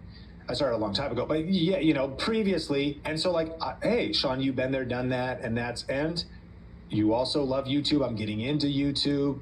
We are a community on this podcast of people who geek out about YouTube, talk about analytics, love the creator economy, love this platform. So we're reaching people like that, you know? And so that's also pretty broad. There's also nuances as we get more specific. But here's what happened with Nick is he talked about, from a product standpoint, that they started realizing some of their products, and this will apply to content, were really for like these gym bro, super ripped, big guys that want to get huge gains in the gym. They had a product called Endo Pump, which is all about getting your best pump on for your muscles. They discontinued it.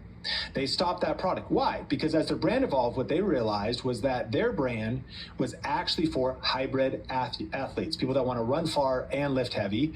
And you start learning about like niches in the niches, niches in the niches. You start learning about, okay, fitness is crazy diverse. You could have a CrossFit thing, powerlifting thing. It could be guys that just want to get big. It could be people that just want to be marathon runners. In their case, they cut out this whole thing called hybrid athletes. That's like, no, actually, we do want to lift and be.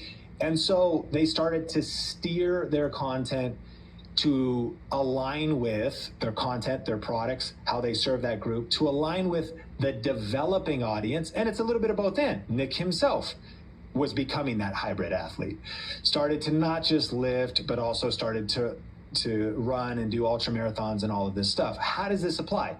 It just applies down to you being willing to take that data and say it's probably going to be a little bit of both. You letting go of maybe the rigidity with which you originally envisioned your audience and embracing, while staying true to, of course, your core values, your ethics, the vision you have for the channel, being willing to pivot and adapt. There's this quote from Eric Ries from The Lean Startup, which is a book about starting a business. And it said, startups that succeed are those that manage to iterate enough times before running out of resources. Let's apply it to YouTube. The YouTube channels that succeed are those that manage to iterate or pivot enough times before running out of resources.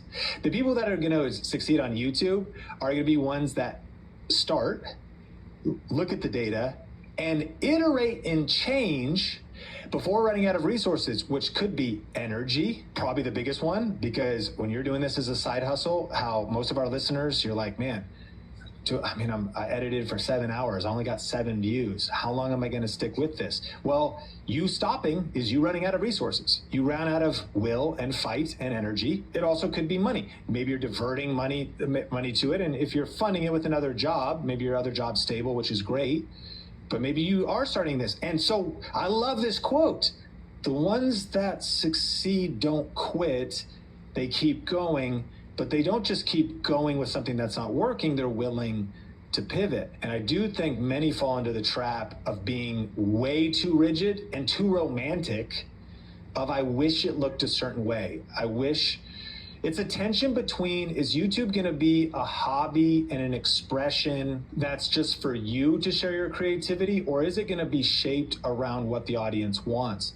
Caleb Ralston, who's coming on the Think Media podcast soon, a lot of people don't know, he worked for Gary Vee, Alex Hormozi.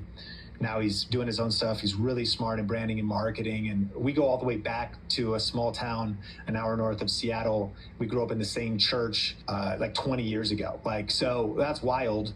And he says, though, art is for you, content is for them. So you kind of have to make a decision.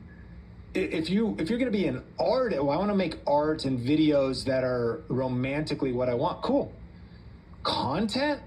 This is a point of view, but it's like, is it what the audience wants? And thus, as your audience is changing, you're like, it's not my target. But if it's resonating, you then have a decision. Do I want to lean into that?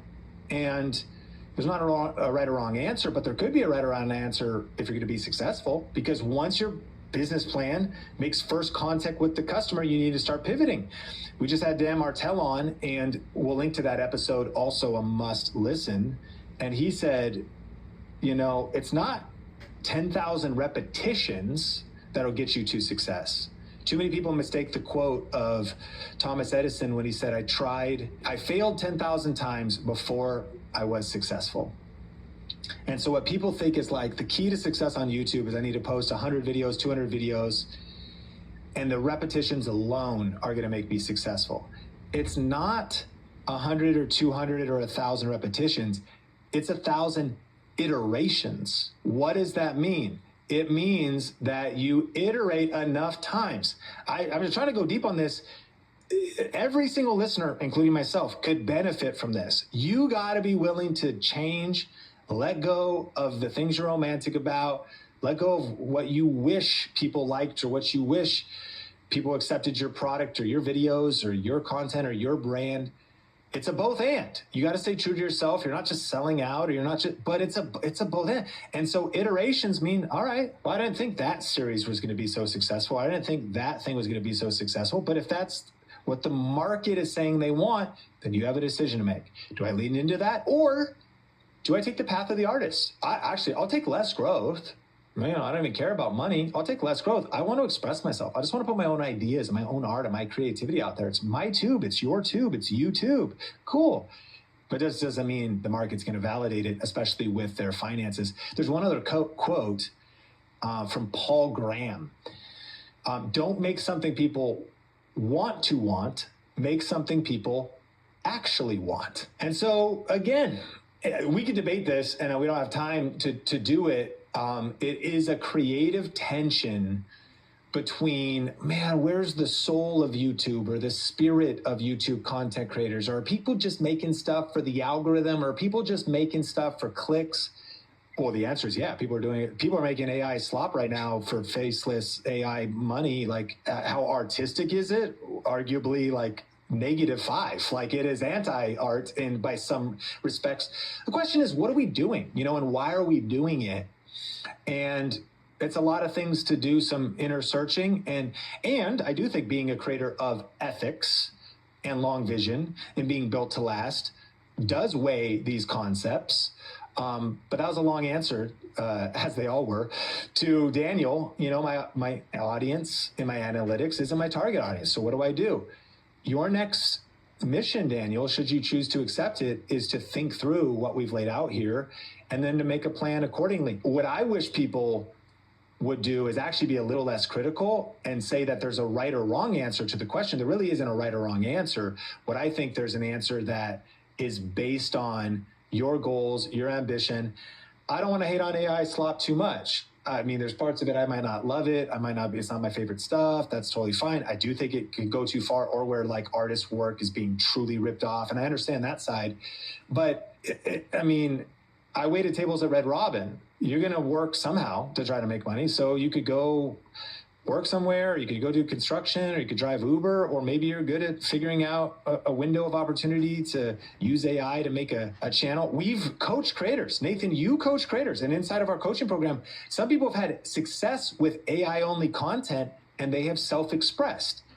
It's like kind of going well for me, but like my soul's not happy. I would say, I would affirm that. I'm like, okay, yes. But that's a self-awareness question. I wouldn't judge the person who's like, I don't know. I don't love it, but I love the fact that my family, it's paying for dinners and I'm able to work from home. So, and I'm ethically I'm staying within ethics, and my soul's neutral and I'm expressing myself over here. Okay, cool. The aha moment would be if you're like, okay, after everything you've laid out, my mission is so fixed. This is the target audience I want, no matter what. If you have that level of fierce clarity, I respect you, Daniel, because that would be the thing. And I don't disrespect if you're like, oh yeah, I'm going to change the whole thing. I'm throwing out my business plan at first contact with the consumer. It pivoted, so I pivoted with it. That's more the entrepreneurial mindset. There's the creative mindset. There's the artist mindset. It's going to be a blend of all the above. Well, if you got value out of today, like, rate, share, review, wherever you watch or listen. This is the Think Media Podcast. I'm Nathan Eswine, and I can't wait to connect with you in a future episode. Febreze. Love your plugins but wish you had more scent control? Meet the Febreze Plug Scent Booster. Enjoy the same 50 days of continuous scent as Febreze Plug, including a cord for flexible placement options and a boost button for extra scent. Febreze Plug Scent Booster. Deputy Harris, hope you like flying. I never flew a fugitive before. Mr. Moretti is very disappointed in you, Winston, and he wants you dead. Mayday, mayday, mayday. Tell me how to fly this thing. Clearly, you're mistaking me for somebody else who gives it.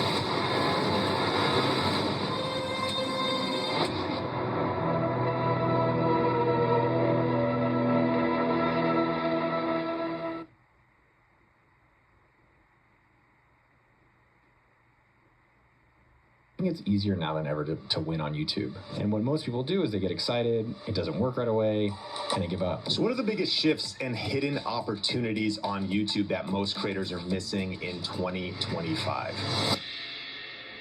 It's going to take you effort to make a video regardless, so we would spend, I don't know, most of the hours not on the editing, not on the title, not on the thumbnail. It's like, what do they really want to see? And I don't think people spend enough time really choosing the topic. What everyone is missing is that you just have to do it. And I know that's not the answer they want. They want hacks. But really, it's just doing a video on a consistent basis for, I don't know, 3, 4, 5, 10 years. And hey, heads up, this podcast has some adult language in it, so if you have any little ones around, just want to give you notice as we get into this life-changing content. Here we go. So what are the biggest shifts and hidden opportunities on YouTube that most creators are missing in 2025? What is the systematic approach to running YouTube video experiments so that you can uncover viral video opportunities for your channel? And how do you eventually scale your YouTube channel with a team without losing your authenticity or breaking the bank? We're going to be breaking down all of that and more with our guest today, Noah Kagan. Now, he is a renowned entrepreneur, content creator who has built multiple successful businesses and has grown his YouTube channel to over 1 million subscribers. As the founder and CEO of AppSumo, a platform helping entrepreneurs access premium software tools, Noah has helped countless business owners scale their operations. He was included as employee number 30 at Facebook, reporting directly to Mark Zuckerberg, and number 4 at Mint.com before they were acquired. And he shares his business insights on his popular newsletter as well as his YouTube channel. So this is going to be a rich episode breaking down a lot of strategic insights that you're going to be able to apply, whether you're just starting out or maybe you're a business owner or entrepreneur that wants to scale your business and brand with content. Noah, welcome to the show. Sean, good to see you. So I'm super fired up to have you on. You're kind of a living legend in the entrepreneur space. I'm sure some of our people are meeting you for the first time. But let's go 0 to 100 real quick, and then we'll unpack some stories and deeper strategies. But I'm curious, what do you think the biggest mistake most creators make when trying to build a YouTube channel from the lessons you've learned? I think it's easier now than ever to win on YouTube. It's so easy. And I'm obsessed with YouTube. I watch, I don't know, 10 to 15 hours a week. Like it's my number one, besides Twitter, probably my number one time for consumption. And what everyone is missing is that you just have to do it. And I know that's not the answer they want. They want hacks. And we can go over the hacks of like the content type and how to be differentiated, but really it's just doing a video on a consistent basis for, I don't know, 3, 4, 5, 10 years. And what most people do is they get excited, it doesn't work right away, and they give up. And so if you can get to 100 videos, which I think is a number a lot of us have recognized, I think I've called it Law of 100 and so forth, you'll start getting into a rhythm where you enjoy it, but ideally you start finally figuring out what works. So instead of differentiating anything, just put something up today. Like my first video, maybe 5 years ago, give or take, was just me shirtless talking about what I'm doing at AppSumo. And you could see it. I left it on the channel because I thought it was interesting. And I just was excited to share it. I didn't care how many views happened. And so just put up a video and then just keep putting up another video and then another video. And then ideally each of these videos you get better and better and better. And I think people are missing out. Like there's so many ways of getting rich on YouTube. And this is the part I think people don't realize, in a lot of different niches. So I watch, the niches I watch is just random stuff. I watch a lot of poker videos. I watch European cycle training videos. I'm watching Hispanic barbecuing shows. I'm watching Spanish speaking, teaching gringos how to learn Spanish. There's just like all these different niches, and you can do it whether you like toilets, like, there's the garden guys are huge, like all these, like, I mow lawns for fun. So if you have no job, like YouTube is a great way to create any type of business of things that you're interested in. I like that you said you just have to do it. And I'm sure listeners are like, man, I've heard that one before. But I'm curious from your unique perspective, it feels like you have that kind of I feel like Y Combinator or whatever, that sort of startup culture, you know, friends with Tim Ferriss.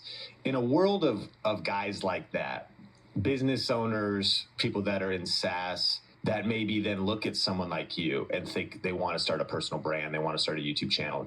Are you finding that like they're just massively stuck in their head, overthinking, and that's maybe one of the biggest leaps? Like, why are they not just doing it? I mean, I think it's probably for their whole life. Like, how come they're not getting what they want? And a lot of it comes down to the pain of their current existence isn't painful enough. They don't hate their lives enough. And I hated my day job, and I hated the idea of working for someone else, and I hated the idea of having to go to an office. And if you want to have a life where you can work in Vegas or wherever in the world, but you have to start today to plant those seeds to be able to enjoy that at a later point. So most people don't feel enough pain or have enough desire to get that motivation for themselves, is what I've noticed. And I also think that they don't stick with it long enough. Most of us, like, I'm 40 now, and I will say I'm so fucking glad, like, 20-year-old Noah was really unhappy and really miserable, and he was really trying to find something to stick with and get to a point so he could be rich at some point. Because finally now, 20 years later, it has really paid off. But I was really trying and struggling a lot for probably at least a decade. And I think a lot of people probably want to do a video. And so it's like, just fuck it, do it today. Like, some of my most popular videos are just from my iPhone. There's no producer, there's no thumbnail person necessarily, there's none of the shit. You just like grab your phone, talk about something you're interested in, and put it online. And I think people need to realize like they have the abilities, and if they meet someone like me, there's so many people that are better than me. And the only difference in certain areas is that I just did it. That's the separation. And so if you are stuck or frustrated, then fucking do something today. And I think people will be shocked at their abilities and the outcomes that they can have over periods of time. So now it's 2025. What shifts are you seeing from your perspective? Now, I know you've been in kind of a family season, kind of been taking a break, but I'm sure you're plugged in to social, creator economy, entrepreneurship, digital marketing, SaaS. And I'm thinking specifically for listeners that want to create content, maybe see some opportunities. You recognize patterns. You've started at least 8 businesses that have grown to $1 million.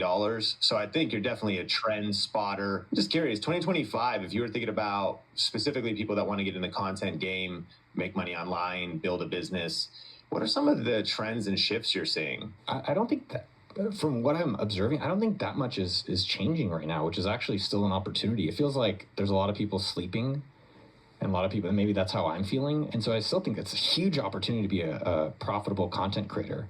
I think the same fundamentals still apply. Like, where's the number one platform for you to build your audience? And then how are you hedging if that platform screws you over, which they inevitably will?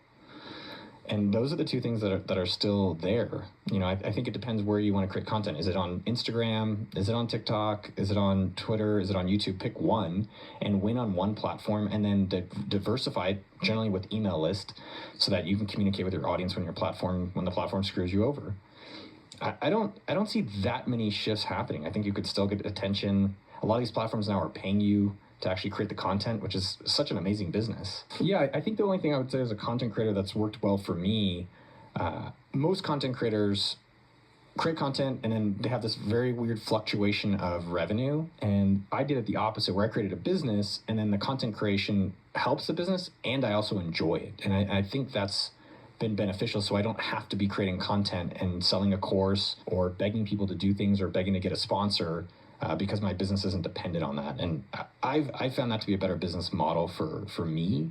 But it's not to say that it can't work for others to create content and then, try to sell those things afterwards. I'm curious if you were to, I'm not trying to, we could stay neutral politically here, but I am curious. There's obviously been an administration change, and I'm not sure if you saw that there was a recent initiative to introduce a new media press pass to the White House press briefing room. And they said, we're inviting independent journalists, podcasters, social media influencers, and content creators to apply for credentials to cover the White House events and briefings.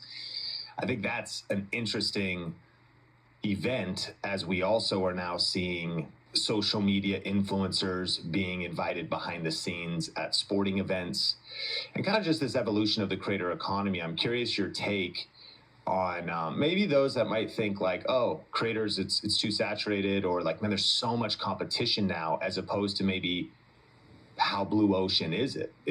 How red ocean is it? Wide open, dude. It's so wide open. It's unbelievable. Like the guy, so we were having camera difficulties on the show, and you weren't, and I wasn't prepared enough. But the guy who I'm working with to help me set up my studio, he's now doing videos for a guy who's doing UFO content. And the guy's channel, it's Jesse Michaels, so I guess I can say. I don't know who he is, but this guy's like blowing up making YouTube UFO content and UAP stuff. And It's me, Wednesday Addams. My meal of misfortune is now at Wendy's. It's pure torture with uniquely excruciating dips of dread. Enjoy the anguish.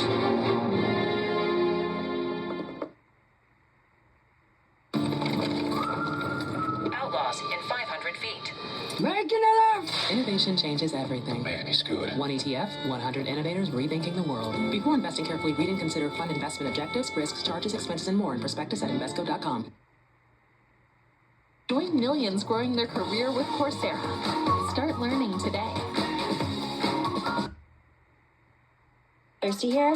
Meet Aussie. It's giving moisture with a capital M. Made for every type and texture, so you can drench curls, make waves, and turn up the volume. Moisture made for everyone. Get Aussie.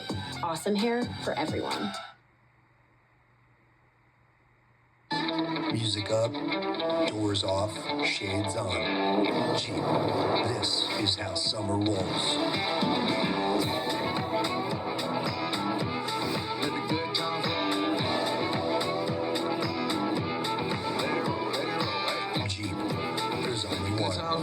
Right now during the Jeep Make This the Summer event, well-qualified lessees can lease select 2025 Jeep Grand Cherokee Laredo models in dealer stock for $439 a month. See your Chicagoland Jeep brand dealer today.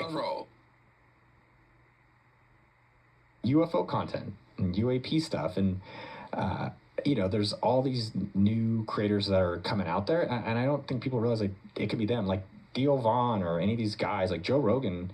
He just has been doing it longer. Like if you did as many content as Joe Rogan in the next 15 years and you kind of kept making it a little better and better, I think people will be shocked at how far they can be.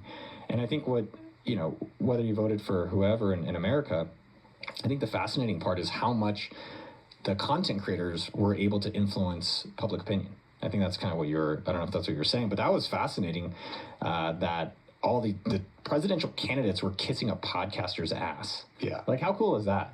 And so, one thing that's missing, and I do want to highlight it, Sean, is when people are thinking about being a content creator, the reality is that not everyone likes it. And they're like, well, I want to be a content creator. It's like, well, why? It's like, well, I don't know, because like it's a business and I can make money and it seems like it's going to be fun. It's like, well, it's going to be work. Let me tell you that. It's a lot of work if you're trying to be successful.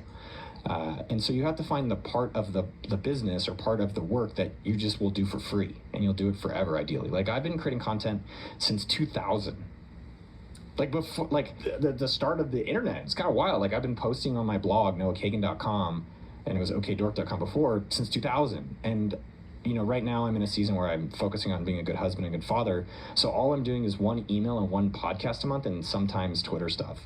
But I haven't posted on my YouTube channel in months. And so I want people to recognize you can either be in front of the camera, you can create content where you're behind the camera, you can be on the sides of the camera. I do think people have to be mindful with AI. If you're creating like real low quality crap, it's going to be hard to differentiate yourself. But you can create a business if you're excited about making this stuff. Like right now, if I was wanting to create a business and I was more excited to do it, I would create all this content about dad life. Because dad life's fucking, I'm a new dad, 6-month-old daughter. I know you have 2 kids as well. And there's just so much out there that no one's telling me. And it's hard to find good content around specific things. I watched videos on YouTube. It was real generic.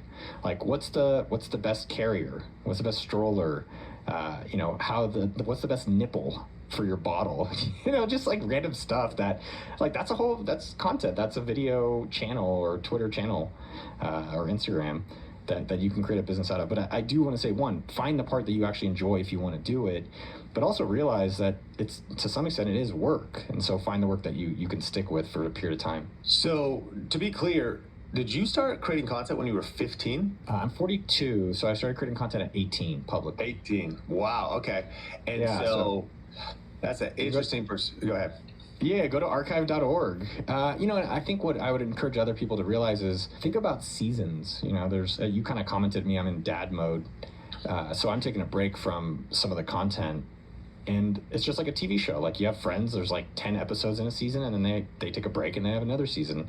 What's been kind of interesting is that my back catalog of YouTube videos is still generating, $4,000 to $5,000+ a month, and I haven't touched YouTube in months. So there's something pretty cool about getting content that people want to watch, putting it out there, and taking a break. And when I feel inspired or I'm ready to create content again, I can go back. But it's also still making money from stuff I've done in the past. Like that's a nice thing. Yeah, I love that. And I am curious, one more question kind of on this topic. Like, if you were coaching busy entrepreneurs that are considering investing some time into YouTube, you kind of already touched on it. Like maybe there's the appeal, like I want to be whoever. I want to be Tim Ferriss. I want to be Gary Vee. I want to be Alex Hormozi. I want to be Noah Kagan. But maybe I haven't counted the cost. And a lot of people want to get into it. What would be the framework for making a decision? Is this right for you? And then is there we'll touch on this a little bit later. If you're an entrepreneur, business owner, you start something like AppSumo, I think content is right for you. Like maybe not you, but okay, how do I make the decision of like, oh, should I be, going all in on YouTube, or should I just ignore it? Because you could also get acquisition other places too. So like, what would be your framework for somebody who like thinks it's kind of appealing and like wants to get in the game, but like maybe isn't fully, is it right for them or not to do what you do? There's a few different pieces there. Number one, if you think of like a basketball or any sport you're interested in, cricket, I actually don't know anything about cricket. If you're a hobbyist, you're not going to beat a professional. And so if you're coming to the content world and you said, I'm going to dabble and hopefully it works, like it's very hard for it to work. You have to take it like a profession. That's the difference between a hobbyist, like a court player in basketball, versus a professional. A professional is like, I've dedicated my whole life to this. So I think that's part that each person has to decide. And I would say is put out a video and see how you feel. You'll get a comment, tell your friends, and you'll be like, oh, I actually really enjoyed that. I want to do more of it. Now, I think most content creators, I don't think this is going to be a popular opinion, but I think they're very unhappy. I think they're actually very unhappy, and they have a huge ego and a big need for attention. And they're really sad people. I know that's like not what people are imagining, but I think some of these people that you mentioned, I don't know. Tim, I don't know. I think Tim has evolved a lot, so I don't think Tim is sad these days. But I think some of these other people that people admire, they're desperate to feel worthy and they're desperate to feel significant. And so they crave and chase this attention on content. And the crazy part is most of their contents are frankly lies. That's the part that I don't know how people are so dumb to consume it. But I know that's for buyer beware. Now, I think when people are really satisfied with their lives, they can make content that is pure in essence versus creating content they're like, I hope people finally validate me. And I felt that way at times, but I don't give a shit today to make content for people I don't know that don't care about me. And I don't mean it. I appreciate people watching my videos. I love it. I've loved it over the years, but I think I've created a lot of it because I'm like, I hope people finally see me and realize I'm special. And I think over time, if you just can find yourself feeling special, then you can make content that I think comes across more authentic, and I think you'll enjoy that process. So how do people make the decision? From a business perspective, I think you have to look at your return on time and return on capital. So if you have a product, let's say it's spices or whatever, I would create content. I would try ads, I would try other forms of marketing, and then see based on the time and cost, which one gives you the best return. So that's an interesting tension. I mean, I'm fascinated now because you've made some powerful statements that I actually really agree with. It's kind of interesting that psychologically it would be said that a lot of what we do is motivated by trauma, right? And so maybe bullying, social rejection, or inconsistent attachment, or emotional neglect in childhood. And so now we're out here trying to grow our YouTube channels. But, it's actually part of our core value. We hope to help people. We want to help purpose-driven people build successful YouTube channels and experience that success without losing their soul.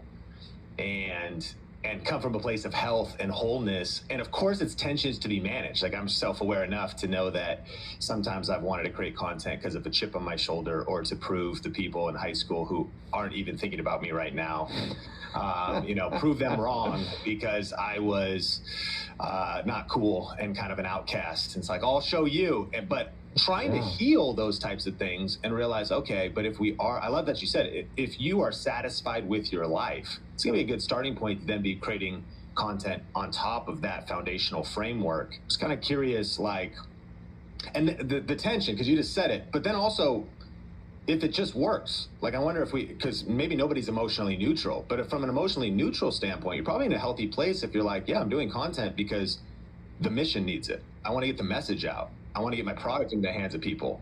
I want to change lives. I'm maybe platform agnostic. If I at least enjoy it enough, this is the new thing. I should be doing this. I should be doing social and YouTube because I care about my core mission in my company. Oh, what's the next thing? I'll do that as well. And then maybe it's not me, and we'll touch on this a little bit later in the conversation. Maybe I then know I'm committed. I will commit time, resources, money, and maybe there's somebody else at the company that could be the face. Maybe it could be a team that leads the thing, but kind of committed to the vehicle, because social and YouTube itself would be kind of like money. It's morally neutral.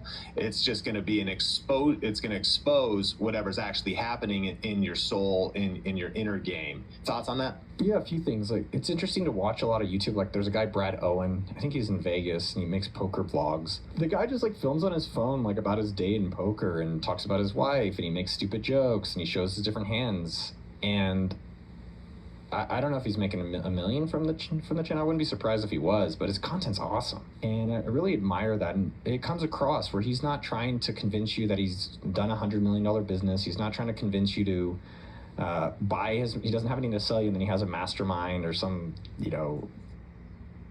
Like this. Introducing the Old Spice NFL collection. Try again. Here, watch. Introducing the Old Spice NFL collection.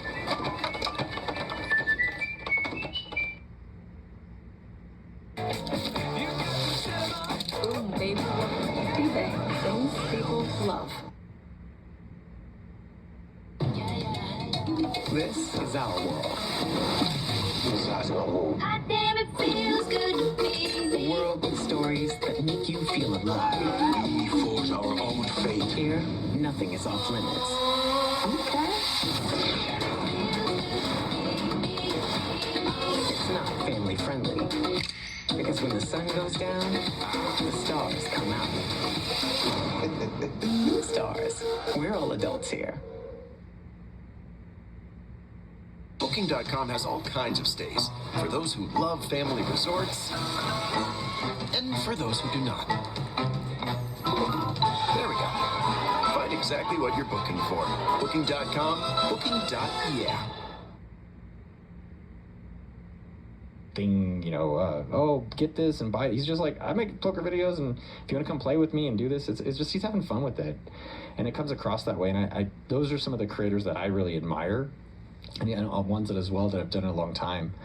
And, I don't think it's bad to have trauma. I don't think it's bad to use that to motivate you. I think people need to figure out what they're actually motivated on. Like, no one has to tell me to make content. I generally have liked it. And so I think you have to realize, like, is this something you actually want to do? And if not, fuck it, don't do it. And if you do like it, like, just commit to some period of time or some amount of content that you'll do. Like, there's all these fantasy football YouTubers. Or do you play fantasy football? I don't. I'm like ashamed of myself for how much time I spent this year on fantasy football. But I watched their content, and most of them weren't trying to get rich. They weren't trying to just super get famous. They just like loved the game. And it was really fun to watch them evolve their content and put out videos just about fantasy football. And they're just having fun with it. And I think if people can try to identify what part of content creation and which platform is really giving them that joy, they should embrace it. And the reality is most people are also happy not creating content. They just want to consume it. And so if you want to make a career out of it, it's actually so easy. I keep saying it because it is. Where all you have to do is you put it out, and then guess what? You do another one. And you do your best to, try to listen to what you think your customer wants and make content that you think they'll enjoy. Like, I would say with my content journey, I put out like hundreds and hundreds of videos. and very few were ever significantly watched. And then we tried this knocking on doors video because we saw someone who did it. They totally cheated. They didn't actually do it. No one opens the door and is excited to see you. They're like, who the fuck are you? Like, that's 100% of the times, 99% of the times. And so these videos like, hey, what's up? Come on in. And I don't know who on our team thought of it. And then we did it, and it went viral. And then a lot of our videos were knocking on doors or jets or yachts. But I honestly hated all of them. And I had so much anxiety about this content. And if I'm totally candid here, which I will be, I'm pretty rich at this point. It's all relative, but I'm satisfied with how much money I have. Like, why am I doing this? I don't want to. I don't need to.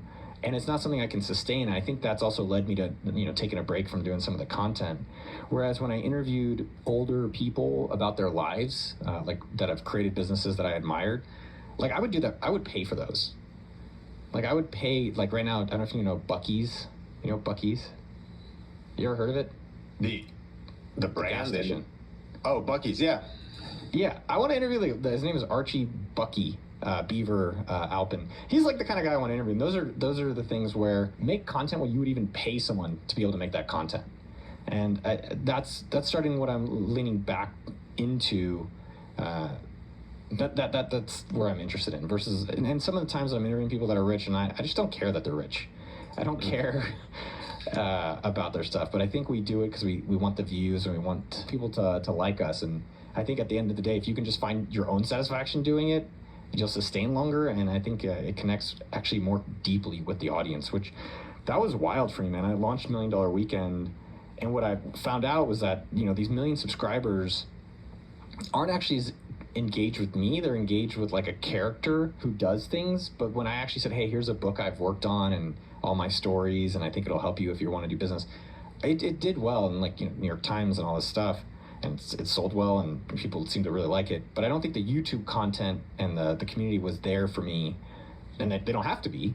But I think if I had more content as who I am and less just this character that tries to do business stuff, I wonder how that would have impacted the book. And just for clarity, I heard you say that some of in your content experiments, your conversations with some billionaires who reflected back over their life and what really matters and what was significant was some of the priceless content that's been some of your favorite, and you want to double down on that in the future, and more things that are following what you're having fun and enjoying doing as opposed to maybe just what will get maximum amount of views. Totally. But dude, it's addicting. It's addicting to put out bangers, as we call them, and get millions of views. And then you walk around in an airport and someone's like, oh shit, dude, I think I know you on YouTube. You Noah, right? And I'm like, yeah. That actually, it feels fucking great. It feels great. I'm not going to try to pretend it. At the same time, though, I'm not as interested for a very long period of time sustaining that type of content creation. But that means it's available for someone else. For me, I think dad stuff, people that are older stuff, I'm curious about money stuff lately. And so I'm going to lean more into that type of content creation moving forward. Hey, we're about to get back into the podcast in just a second, but I have a question for you. Do you want to grow your personal brand this year? Do you need more leads and sales in your business? If the answer is yes, then right now is the best time to go all in on YouTube. Today's podcast is brought to you by thinkmasterclass.com, where you can get on-demand access to a 1-hour deep dive training revealing how to start and grow a profitable YouTube channel this year. For a limited time, you can get access to this on-demand class entirely for free, where you will learn the 3 biggest mistakes that people make when starting a YouTube channel, the new rules and changes that have been happening on YouTube and how you can use them to create an unfair advantage, and the exact strategy we use at Think Media to generate over 350,000 organic views every single day. The data is clear. 70% of viewers claim that YouTube makes them more aware of new brands. So don't wait any longer to start growing your brand and business with YouTube. Just go to thinkmasterclass.com to get access to this no-fluff, highly tactical, free on-demand training. That's thinkmasterclass.com. Well, the conversation's gotten rich and philosophical here at the start. I love everything that you're sharing. I do want to actually dive a little bit kind of into how your book might apply, and the book is $1 Million Weekend. Man, already over 3,000, like flawless reviews too. It's interesting. You have like flawless reviews on Amazon. And as you mentioned, New York Times bestseller. I think you can really see that a lot of books are thrown out there, to your point, maybe from people who shouldn't really be writing them, or kind of faking the funk, or don't really have the depth. This one's kind of already a perennial seller and just an incredible book. I guess my question is, like, if we're talking about the real YouTube money playbook, you laid the foundation that this is a wide open space to monetize anything that you're passionate about. But I'm kind of curious what revenue streams creators could be missing, or maybe how they should be thinking. Take it a little bit deeper. We encourage our community, our podcast listeners, all the time on the famous and now 20-year-old article from Kevin Kelly, 1,000 True Fans.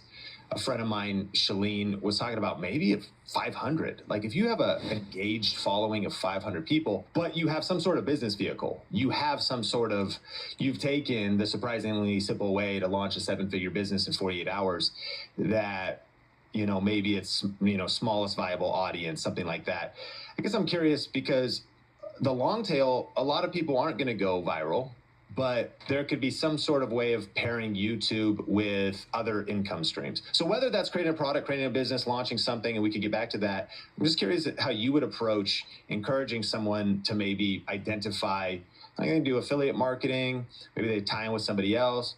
Maybe they even UGC, user-generated content. One of our students used YouTube skills to get hired by an AI graphic design software company, and is a full-time content creator with a salary because they've got the skills. That AI software company does not want to make content, so they hire this individual. They get to do their passion of making videos.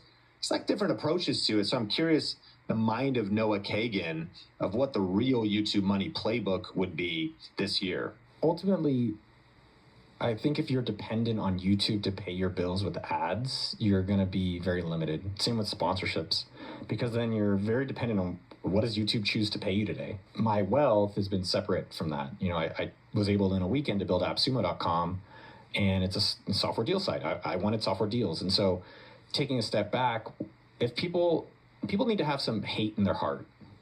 People need to hate their fucking job so much. And I just hated all of my jobs so much that I was like, I gotta find something. And you have to realize it may not work. And that's why you have 52 weekends to eventually get it to work. Now, I think the opportunities that I always think about, and what I encourage people to think about, is think about the things in your life that you would like. Like, what are the problems that you have? Like, what is your frustrations? So in terms of opportunities and the problems that I've been noticing, I think I'll just give a few different examples people could literally do today. One, I found it's called Grandparents Unlimited. So again, this is all my problems. I think that's the best businesses to be creating, and you could do it with YouTube or without. And that right now, finding a nanny for us or a babysitter is very hard, and we want someone old. Sweat video is the worst. Secret Clinical fights sweat from not just heat and activity, but also stress sweat. Skipping breakfast wasn't a big deal before. I got you. But now, Wendy's has Buck Biscuits, like the Honey Buddy Chicken Biscuit, so you'll never skip breakfast again. If you're smart. Breakfast for a buck? Gotta be Wendy's. Peacemaker, can you tell us a little about your skills? I'm considered the finest marksman in the world. I cherish peace with all my heart. You ready for the next adventure, pal?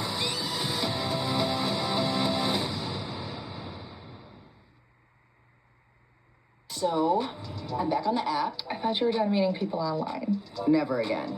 I'm at Zillow. Look at this cutie. And it's in budget. Check out that bathroom. Get ready with me.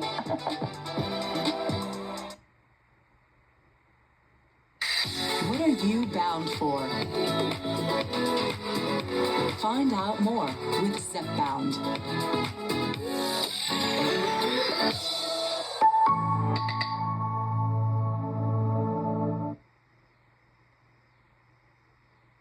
We just want like an old grandma to take care of us, help us with our baby. And I just randomly found the site. And so you could validate in a weekend, hey, are there other people that are having a tough time finding a nanny or a babysitter? And you call them up and say, hey, Do you want to pay me and I'll find you one? Then you go and hit up all these grandparents, and then eventually, yes, you can build websites and do all this stuff that I think a lot of people sell you on, but you could validate that within a day if that's really a business. Now with content creation, let's take another type of idea. You know, at AppSumo.com, we do promote a lot of different software tools, a lot of AI tools that people need for running their businesses. You could truly, like there's a guy named Dave Swift, you could do this today yourself. Go get a tool on AppSumo, you could buy it or you try it for free, make content about it, and get paid as an affiliate. Like you could go find any products online that you get really excited about, make a video about it today and become an affiliate of that product. Like we have guys, I think Dave Swift, I can't say his number, I think it's private, but I think he's doing over 6 figures. I don't know if we have a 7-figure person as an affiliate, but that's for free somewhere all over the world. People, and you can take advantage of, like right now we have people taking advantage that they speak Spanish. So we have Spanish affiliates, we have Italian affiliates, we have Portuguese speaking affiliates. And so I think there's a lot of affiliate opportunities specifically with content creation, not in a shady way, which I think affiliate has that rap, but it's about products that you're excited about. I think that's like a no-brainer for a lot of different categories. Our community loves affiliate marketing, and I don't know, a lot of them probably haven't heard of AppSumo. There's lots of people kind of in tech, software, AI, listening. And so thinking about it, I'm looking at it, unlimited commissions, earn 100% of the sale up to $50 whenever a new AppSumo customer makes a purchase. So AppSumo is a marketplace, right? So you actually, there's affiliate opportunity there, and then returning customers, 0 to 15%. I'm just kind of looking at like what that would be practically, what you're saying. So if you could maybe start a new channel, you start a new tutorial-based site. Matt Wolf has been on the podcast. He found his way into just talking about so much stuff happening in AI, and there's unlimited, right? Talk about like that's a conversation that cannot really be exhausted and really probably won't be going into the future. So you look at something like AppSumo, all these incredible different software tools on discount, and the punchline is you could have fun, like check them all out, make videos about them, but be an affiliate, and single-handedly the opportunity could be making a full-time living as an affiliate. Am I breaking it down right? 100%. You could also work backwards. Like I'm just going to give a total separate example, but yeah, you could do it if you like AI. It's so easy today to just make content about all the different AI tools that are out there, test them out, and then either be an affiliate before the video or after the video. It's like a no-brainer for anyone who's unemployed and excited about something. But just a stupid ass example. I'm more obsessed with cooking these days. I like cooking for my family, and so I'm really excited about making ramen, like from scratch. There is a lot of videos. There's a guy's channel dedicated just to making kind of like ramen broth. It's like Way of the Ramen. They have like 400,000 views. And I'm like, wow, how cool is that? Now, the question is, how do you monetize it? So there's a lot of these now ramen seasonings, ramen chopsticks, ramen packets. So I would either contact them before or afterwards to say, hey, you have an affiliate program? Oh, you don't? Do you want to sponsor me for a little bit? And a lot of these companies, if you're, I think you reasonable, will say, sure, like $100, $500, yeah, and that can grow over time. Like I think, what's it called? Imi ramen, I think it's called. Yeah, Imi. I love them because it's high protein. They're like pumpkin-based noodles. Oh, yeah. It's a buddy of mine, Kevin, I think, who started it. But anyways, if you're really excited about ramen, you can get Momofuku to sponsor. You can get Imi Ramen. And guess what? You can also, in the future, if you have an email list, which I highly recommend every content creator having an email list, you can sell your own stuff. And so that's kind of the areas that I think about in terms of content creation and business model generation. Now, the reality is, what I encourage people to do is business. If it was easy and everyone knows about it, it's going to be hard to make money, right? Because the opportunity is that it hasn't been created. Otherwise, everyone would already take it. So you might have to recognize that you could put out, 10 pieces of content about 10 different things you're interested in, and one does well. And so I think you have to be mindful that not everything works. So you have to keep trying until you get the thing that works. Like this goes for my content creation. This goes for all the businesses I've tried that didn't work. And even at AppSumo, we tried, we've tried so many things over the years on our organic, you still have to hire people to make it, content. And only recently, I would say in the last 4 or 5 months, is our organic YouTube content finally started popping. Yeah, so a couple things I want to talk about is one, that. So you've got your channel, you've been on break for a while, but you've got all kinds of bangers, as you said. So there's some tactics you've learned in terms of videos there. I think it's also interesting, it's the unhad conversation.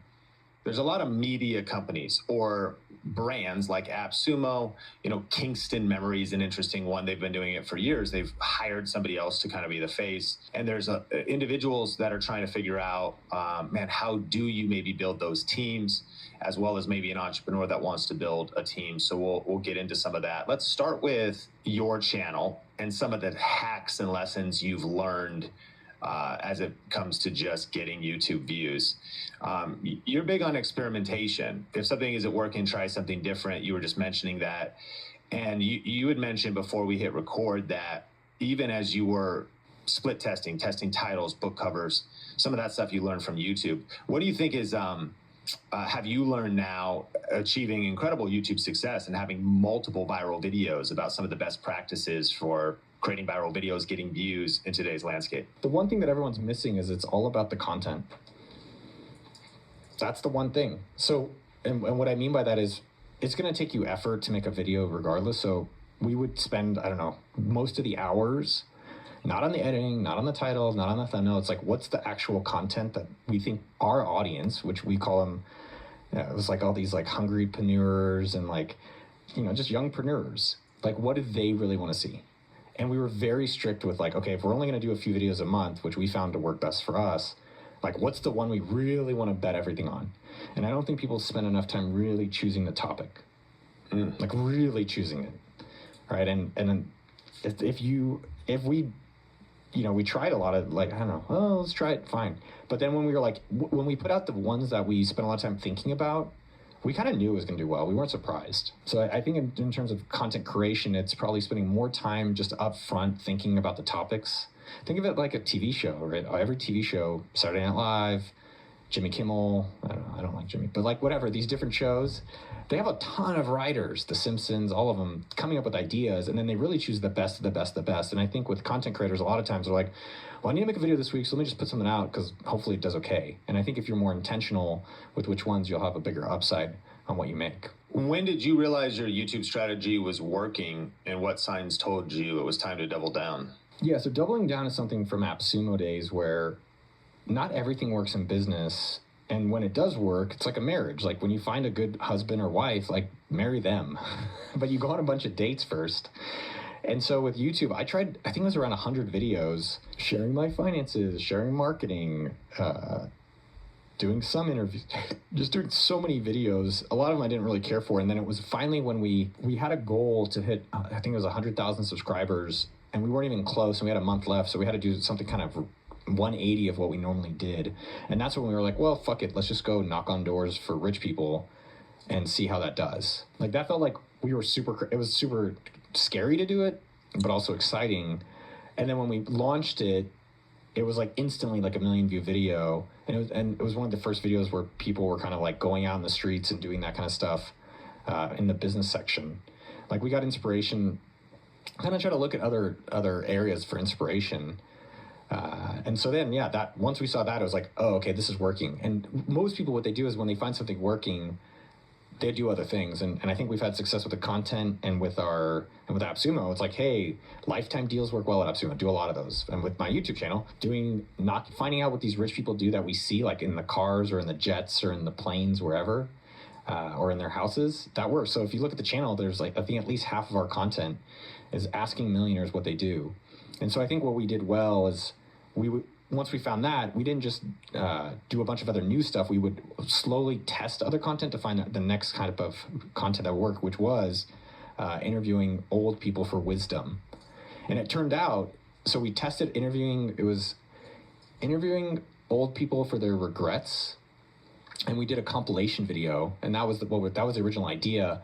And as it turned out, the actual interviews themselves versus the compilation video, asking billionaires the regrets, was the thing that went crazy viral. So then we really focused in on that, and then we interviewed, Kinko's founder, John Paul DeJoria, Bill Perkins, just all these really interesting guys that have done well professionally. You mentioned earlier that some of the people that are doing the interviews of rich people, millionaires, whatever, it's kind of fake, no one's that pumped. Take me back to that first interview.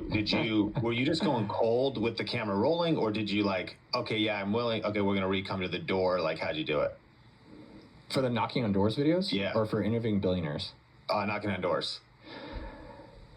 Was that true? Like camera rolling, cold, knocking on the door, and they finally said yes? Oh, yeah. I got it. So Okay.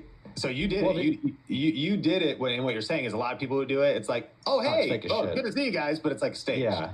Well, and I think now what's interesting is you see a lot more people doing it, or they do the street videos. Like you go up to people on the street, like, show me your apartment, or hey, you look rich, like, what do you do? And I think over time people copied it because it was popular, and then you have to evolve to think about what is something unique that only you have access to be talking about, right? Do you have your experience? Do you have connections? Do you have something that like no one else could be copying? Because I noticed a lot of that in the space.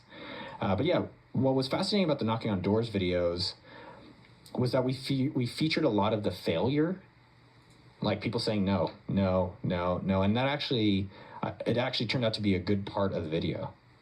Not only when a few people were very generous to open their doors and share with us what they do. It's scary. Like it was, and I was like, why am I doing this?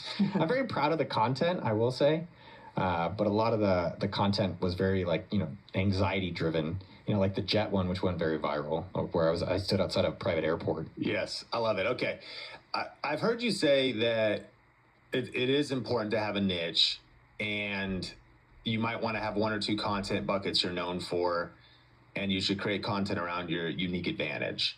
Is that how you feel still? And what would your debate be with some people who have said, well, man, you are the niche. So if you're going to talk about wine and a football team and NFTs and social media and business, what are your thoughts? Because there's always a niche debate. There's always a niche in America. The riches are in that niches debate going on about kind of being variety or what it takes to stand out. Yeah, I mean, I talk about Ali Abdaal, $1 Million Weekend, and he's one of my favorite YouTubers, where this guy started out on his phone talking about, I don't even know what it's called in Britain, but like the medical exam.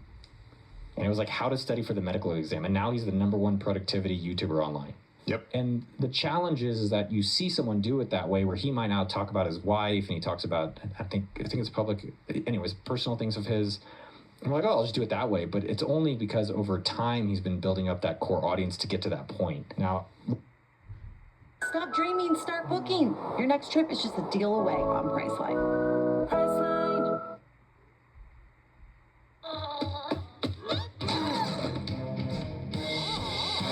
Make every wash count.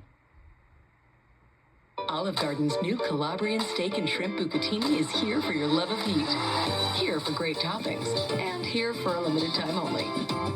But don't worry, our other homemade sauces will always be here for you. Kia K4 and K5.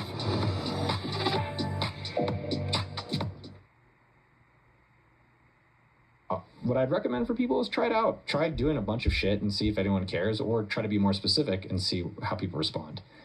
I've just found that when you're very specific, like I don't care for Mr. Beast content. I find it kind of just cheesy. Like it's just like stupid contests that I don't watch. But I like business. I love business. And so all of my content, if you go to all of our content, every single piece of content is addressing someone who wants to start a business. It's not like, and we've considered it like, oh, should we be doing like showing rich hotels? Should we do, it's like, well, how does that help my audience? And it doesn't. So I think I've just found being more specific about who we're serving, and then starting with very specific content, then eventually you can get to more broad. But I think where there's a mistake is that you see people doing broad and you're like, well, I'll just copy that. And it's like, well, no, they built to that. They didn't start with that. I want to talk about team and then kind of media company. And the company you founded has a YouTube channel with multiple different faces on it. This idea of different creators and hosts. Listeners might even have this opportunity where one of my big messages is I actually believe like anybody could be a full-time YouTuber. And by that, I just mean full-time YouTubers work full-time in the creator economy. I don't know a lot. I actually don't know a lot of 4-hour work week content creators. It's hard work. It's more than that. Like it's, now you might love it, but my point would be you could edit for a creator. Your YouTube channel managers.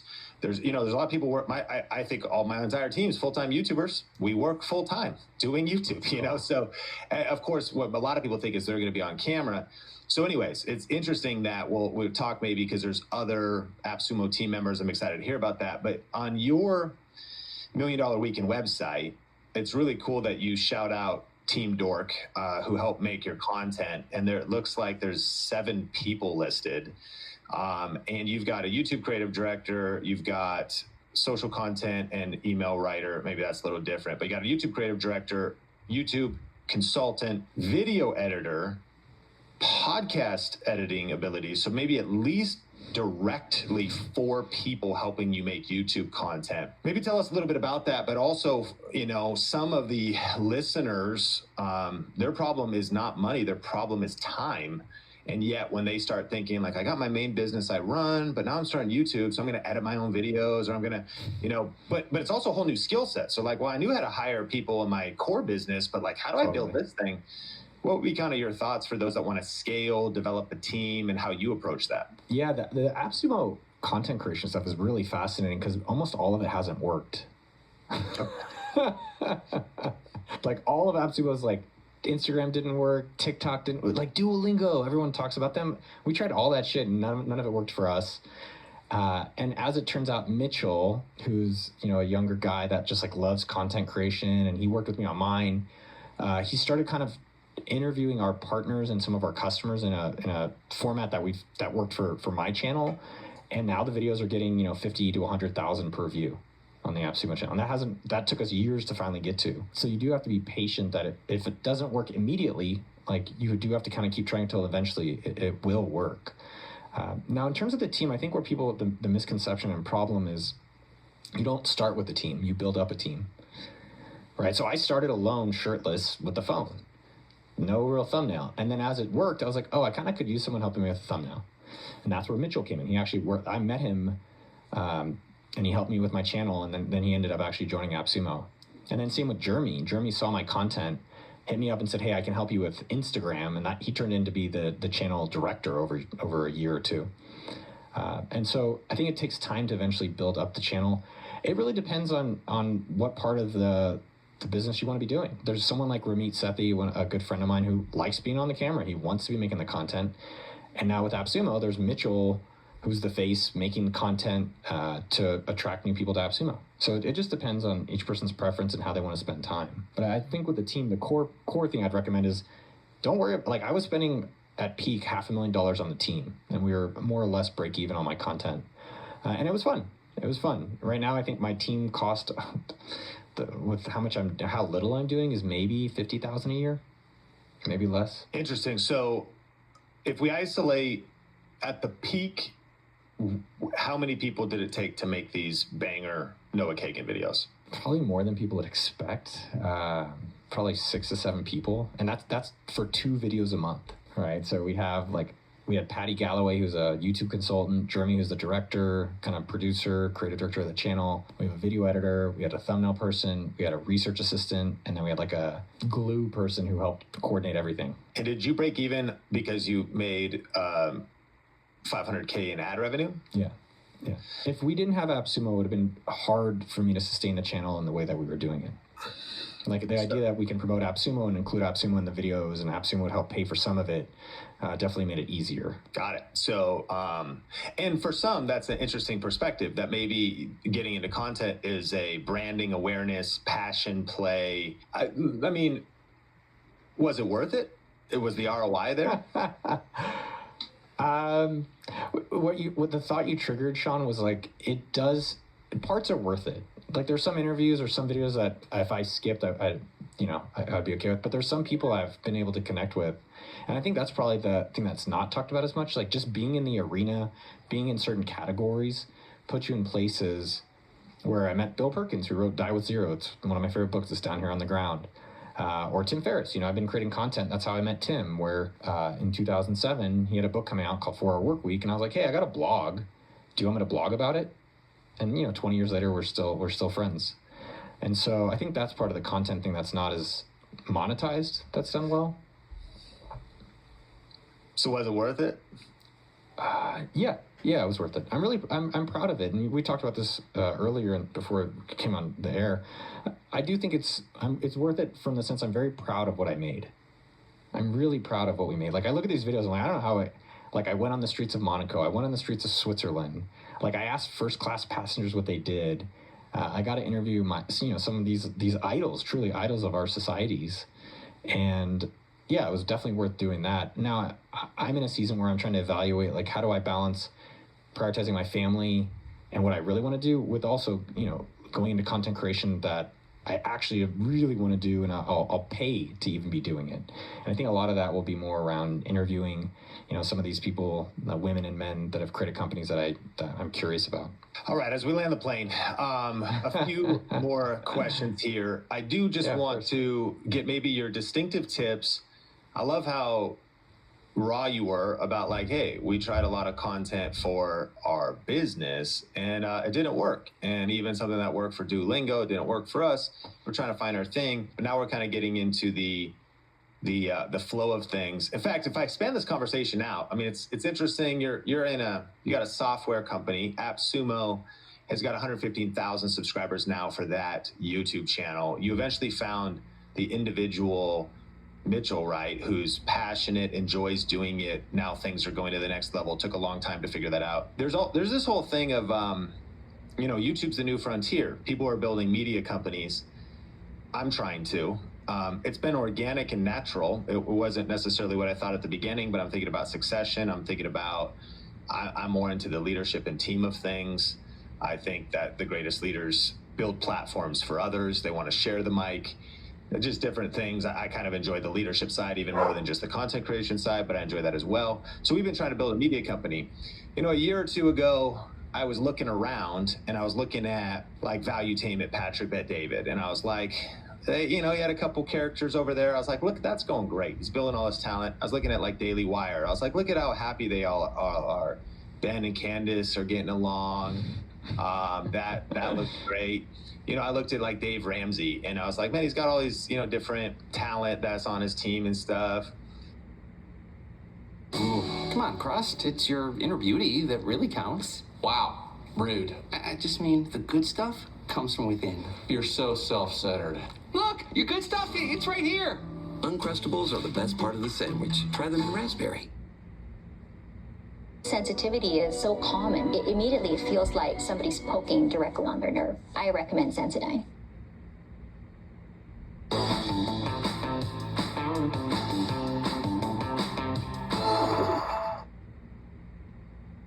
Understanding. It's what we're all after. So let's make it ours. Because when we collaborate better, we dream bigger. And when we dream bigger, we can change the world.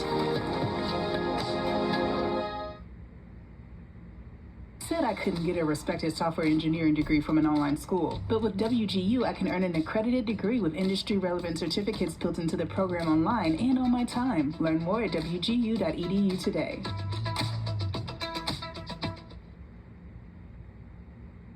Talent that's on his team and stuff, and then people are people, and this guy Chris that was working over there, he has an affair with one or two people or something at the company, and that's not good. So, and there's a couple other talent just comes and goes. So there was an era where, though, I was like, this is all gonna just be great. And then 12 to 24 months went by, and the evolution, which I suppose is not new. Anchors have come and gone from TV shows, things have happened, and that's gonna be life, that's real business.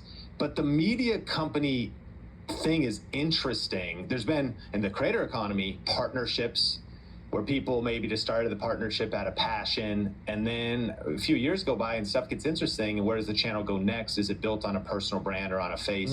I kind of actually just expanded this out, so I'm curious from your perspective. You've got the AppSumo experience, you're aware of the greater landscape. I don't know, lessons, tips, thoughts on those that are building media companies and trying to think about what it might look like to have, if you will, multiple faces, especially on a channel like AppSumo, which is not a personal brand, it is a media brand. And what are your thoughts? Everyone else's business sucks more than you think. Let's start there.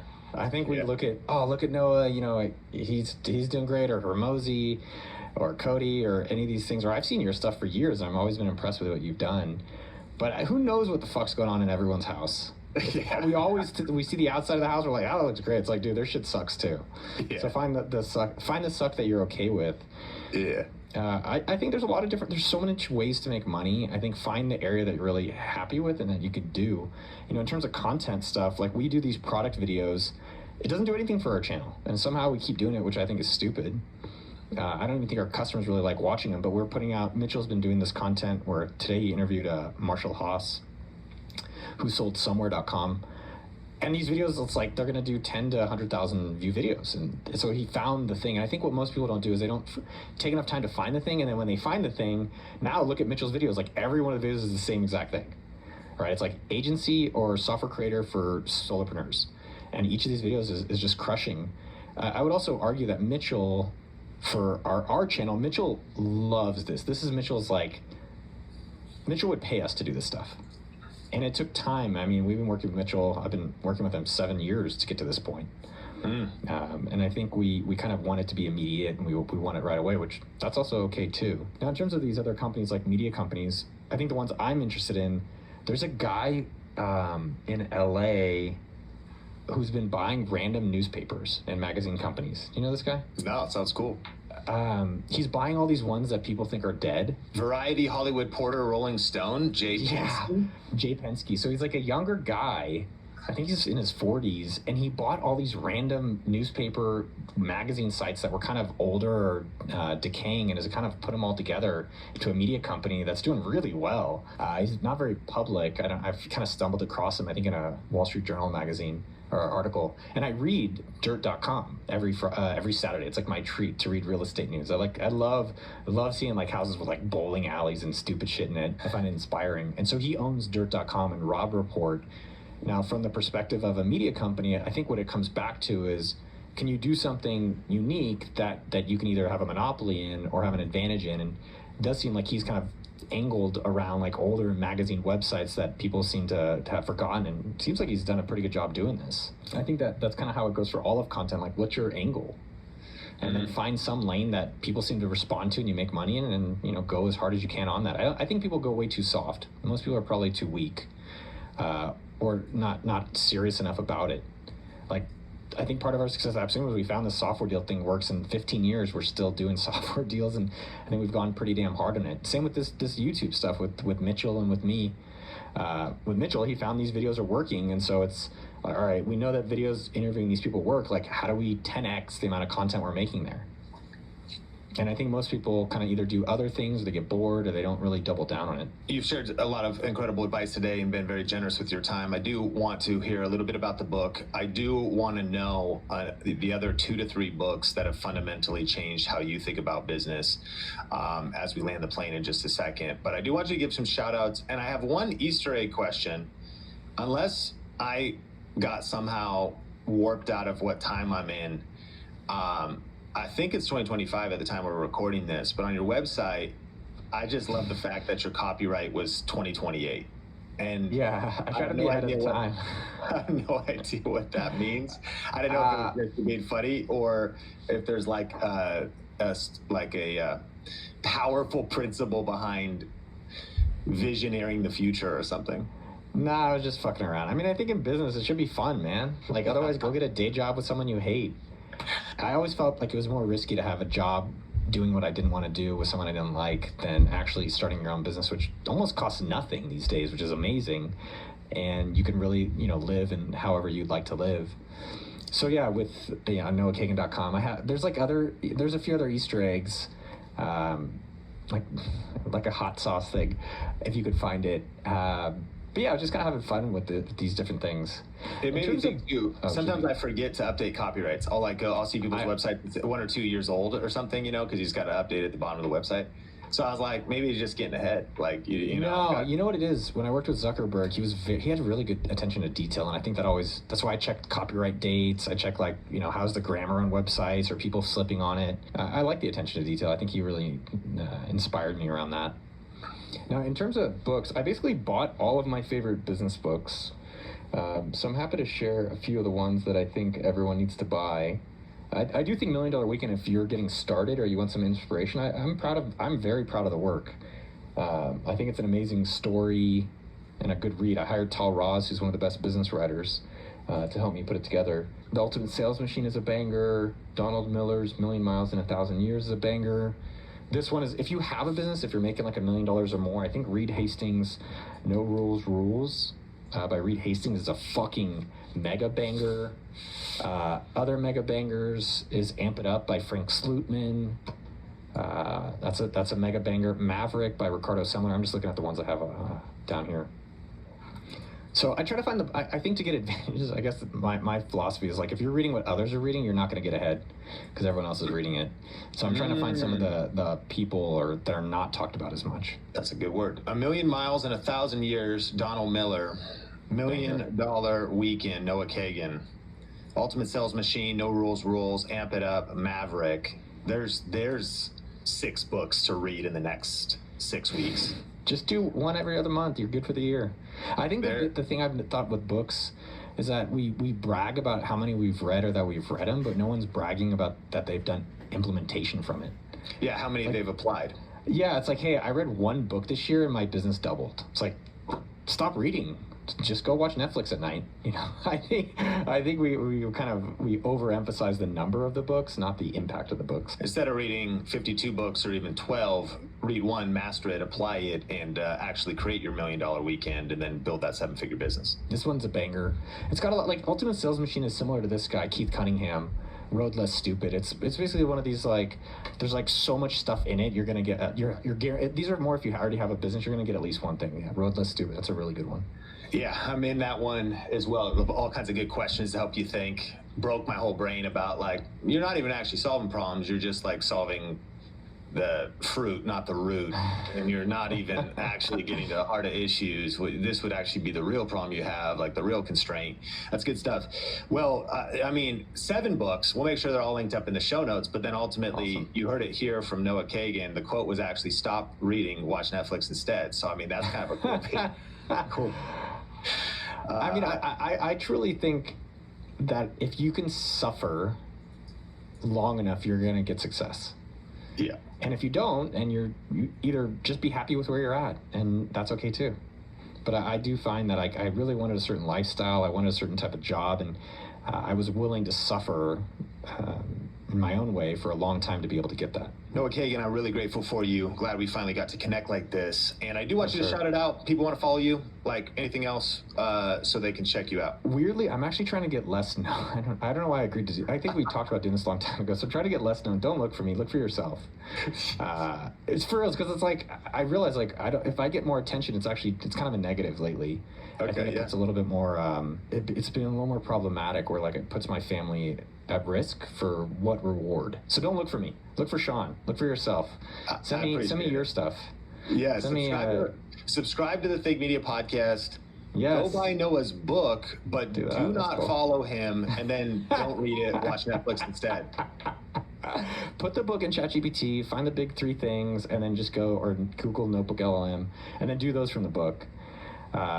But I think more people find themselves, man. That's what we're doing on this planet. Just find the thing you want to do. Good word. Find yourself. Hey, Noah, appreciate you. Think Media Podcast, like, rate, subscribe, share, review wherever you watch or listen. And my name is Sean Cannell, your guide to building a profitable YouTube channel. Check you in the next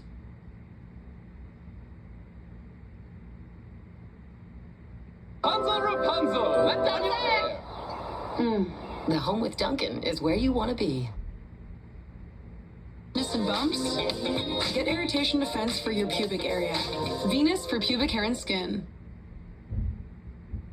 Frustrated with low views, confused about your niche, overwhelmed by editing, or wondering why YouTube feels harder than ever, you are not alone. In today's episode, I'm answering 15 of your real YouTube questions straight from the Think Media community and giving practical advice for growing on YouTube this year. My channel normally gets 3,000 views per video, but my last 2 videos flopped with only 50 views. What happened? I struggle with mental health, and it's hard to even hit record? How do I stay consistent when every day feels like a battle? As I do everything myself, editing, filming, thumbnails, when should I bring in outside help, and how do I know when it's the right time? We're just meeting. My name is Sean Cannell. This is the Think Media Podcast, and I've helped thousands of creators and entrepreneurs grow their influence and their income with YouTube. And personally, I've been through many seasons of discouragement, burnout, confusion, and so I want to help you break through some of those walls. And coming up, we're going to be talking about low views and algorithm struggles, clarity and channel strategy, mental health and staying motivated,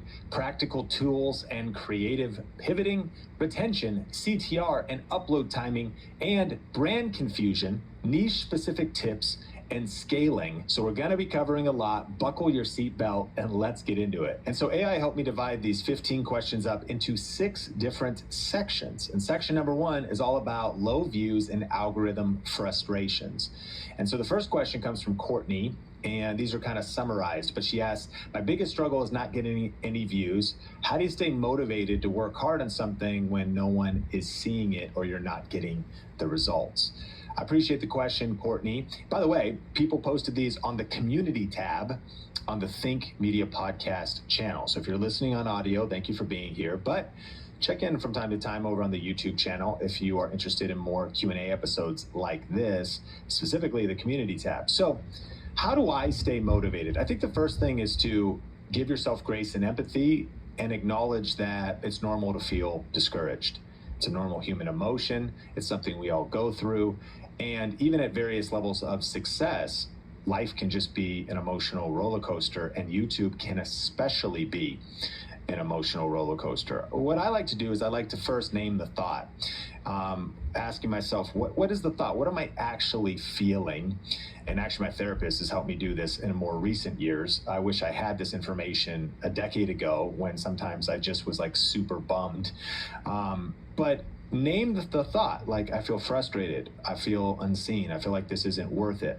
But then the next step is to ask yourself, okay, what's true? And then the next step is to reframe the thought. So sometimes people think our Think Media channel is a little too motivational or cliche, but turns out that a lot of the things we say here are actually based in neuroscience. And here's what I mean.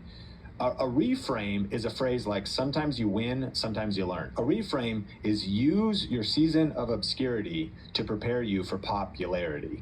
So people have memed me before and they're like, he's the, you don't need to be somebody else. You need to be you times 2. I'm going to be me times 3, rhyming and all this stuff. But like these reframes are actually neuroscience based. I heard Pat Flynn on a recent episode, he said, count uploads, not views. So what are we talking about? We're talking about, okay, I feel discouraged. I'm not feeling motivation. I need to get motivation, and that's going to start in my brain.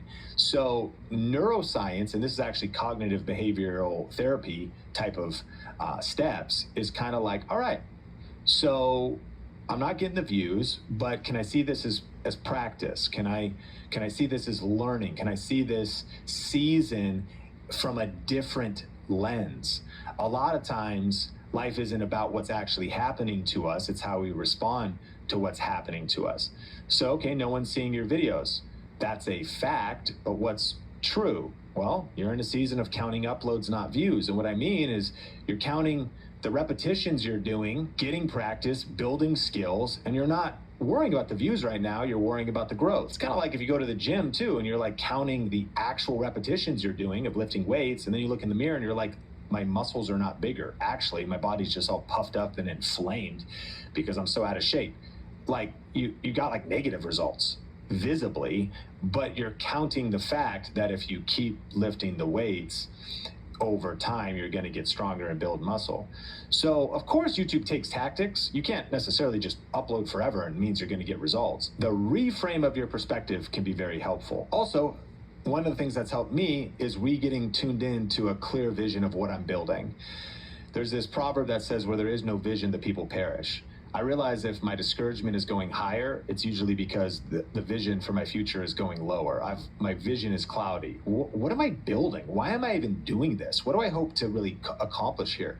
What is waiting for me on the other side of the strenuous hard work and pressure and emotional and physical challenges I'm going through?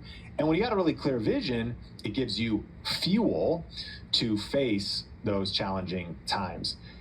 And one of the reasons you want motivation is so that you stay consistent in skill building. The truth is, competition is highest on YouTube for low effort content, and competition is highest on YouTube for mediocre content. You're not going to break through consistently over time with mediocre content. So you need skills. What can be tough is when you're demotivated, you maybe don't want to read or listen or watch or take notes or practice.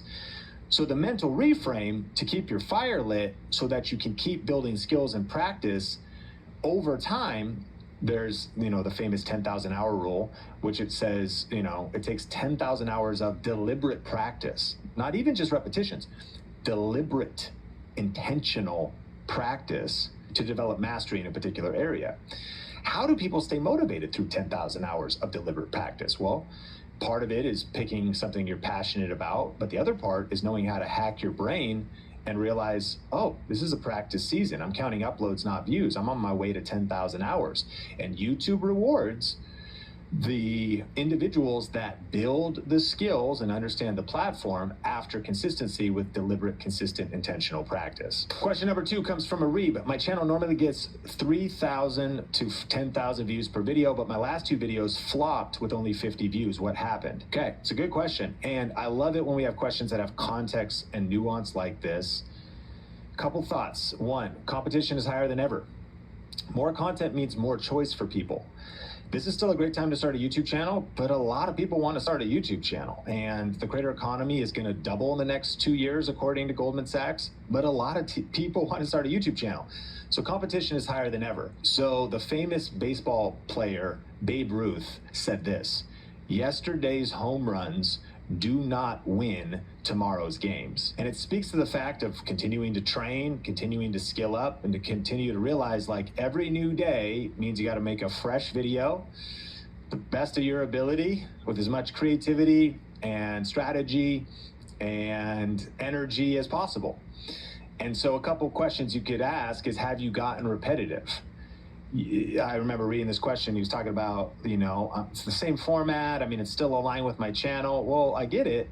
But also, if people have watched a certain format for a certain season, you might want to consider a fresh take, a fresh angle, a better hook in the first 30 seconds so that your numbers help the video get recommended. Title, thumbnail, all the stuff, right? New packaging. And so for more on this, check out the How to Get Out of YouTube Jail episode I did recently. I'll make sure that's linked in the show notes. I talk about 7 specific strategies. Not that you're in YouTube jail, but if you went from 3,000 to 10,000 views to 50 and you stay stuck there, you might have just went to YouTube jail. So definitely watch that episode after this one. Question number 3 comes from TriStar Diggin. He says, 1 minute I see strong growth, the next minute it stops. I'm consistent with quality. So why is growth so up and down? Yeah, YouTube growth can be erratic. And similar to what we were just talking about, the key is actually to think about how to say the same thing in new ways. One of the challenges is on YouTube, you might feel like everything's been said, which isn't true because there are always new things. For entertainment channels, if you're reacting, there's always new media to react to. There's new shows, there's new books, there's new pop culture, there's new news stories, and there's new technology in any industry. Sometimes it's more disrupted than at other times. Like AI right now has just flipped the whole world. So there's new things to talk about. But for a lot of people who do what I do, they teach something. Of course, YouTube is changing. There's new stuff to talk about, but there's a lot of stuff that we repeat. I'm sure you've realized that if you've stayed with us at Think Media. And one side of that is we understand that repetition is the father of learning and the mother of mastery. Repetition is a good thing. We need to hear proven solid principles over and over. But here's the fundamental skill set. For somebody, like if you're teaching cooking recipes, right? Like how new is the recipe? You're probably going to be teaching some tried and true recipes. Here's the number 1 skill. Catch this. This is the big idea. you've got to know how to say the same things in new ways. Like, it makes me think of Dave Ramsey, who's built like one of the biggest financial advice education companies. And actually an important way to think about it is it's actually a financial advice entertainment company. Talk radio, the stories, the guests is not just education, it's also entertainment. But all that to say is he's been sharing like the same 7 baby steps for decades. Now, he has a lot of new things to talk about because housing prices, rates, Bitcoin, crypto, all this different stuff. But the question is, how do you say the same things, your fundamental frameworks, but in fresh ways? And there really is unlimited ways to do it. It's just how creative can you be? How fresh is your spirit creatively? How creative can you get with packaging your ideas differently? And so Think Media, by the way, the Think Media podcast, we've been on a run lately. And I thank you, by the way, because that's due to you watching and listening. But we've had, our views are up, ad revenue's up, channel's growing. But we've been working hard. Like, I've been digging deeper than ever to evolve titles, thumbnails, and to think about fresh packaging, my interview style, improving my interviews, improving my content. Success on YouTube right now takes more rigor.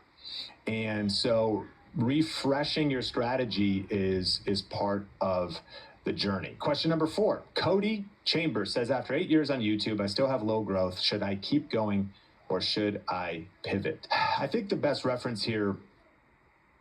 This candy corn really gives me that fall feeling.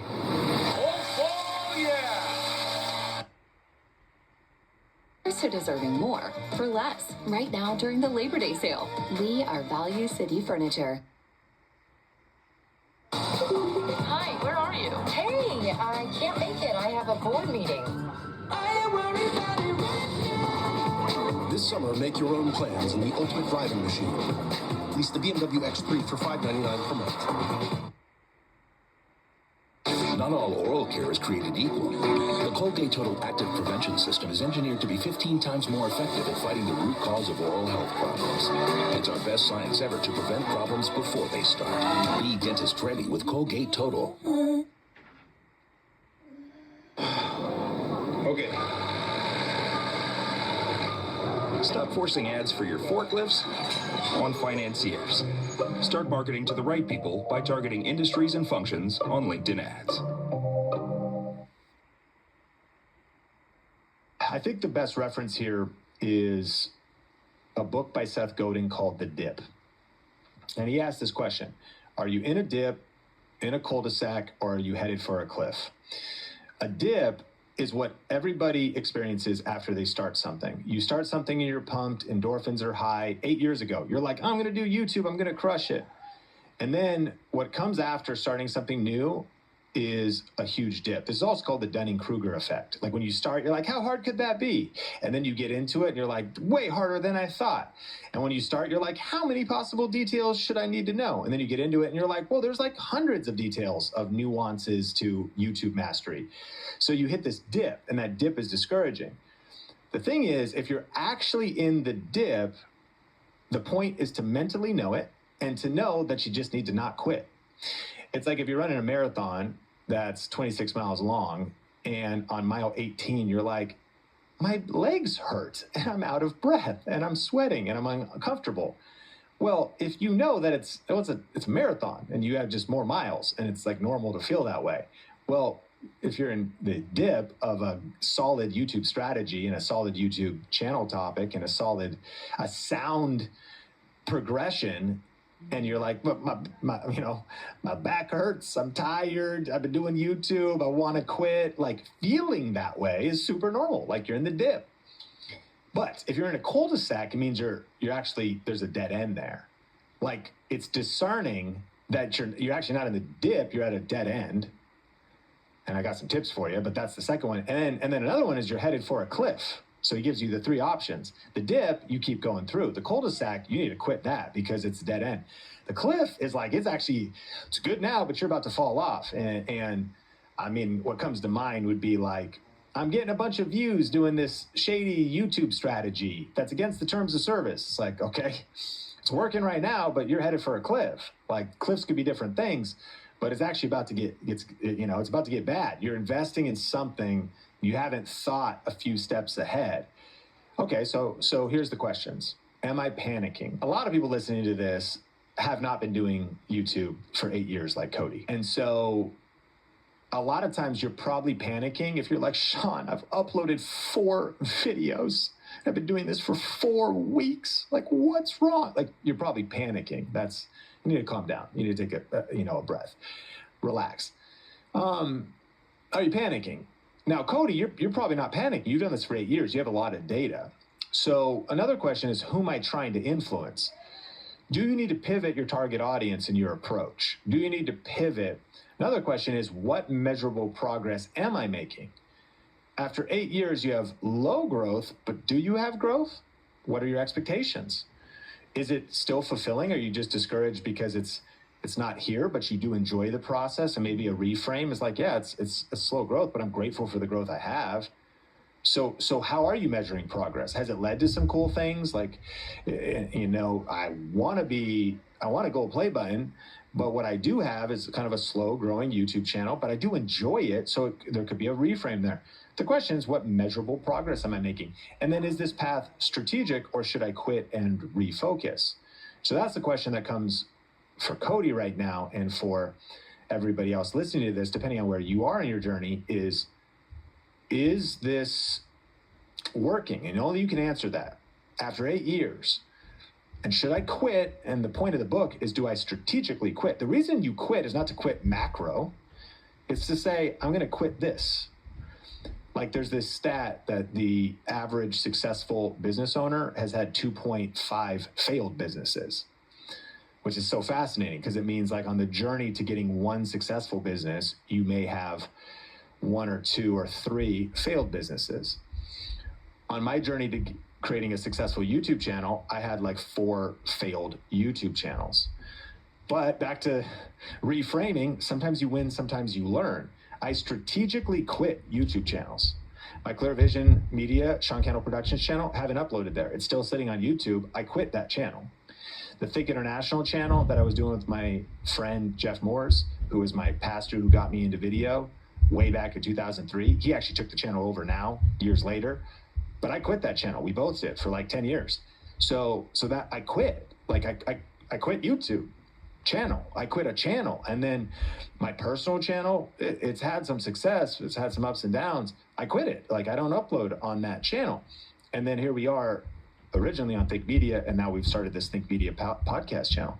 Strategic quitting, focusing somewhere different. And then my gut feeling is, after 8 years, you probably want to pivot. If you've done something, you need a serious evaluation after 8 years.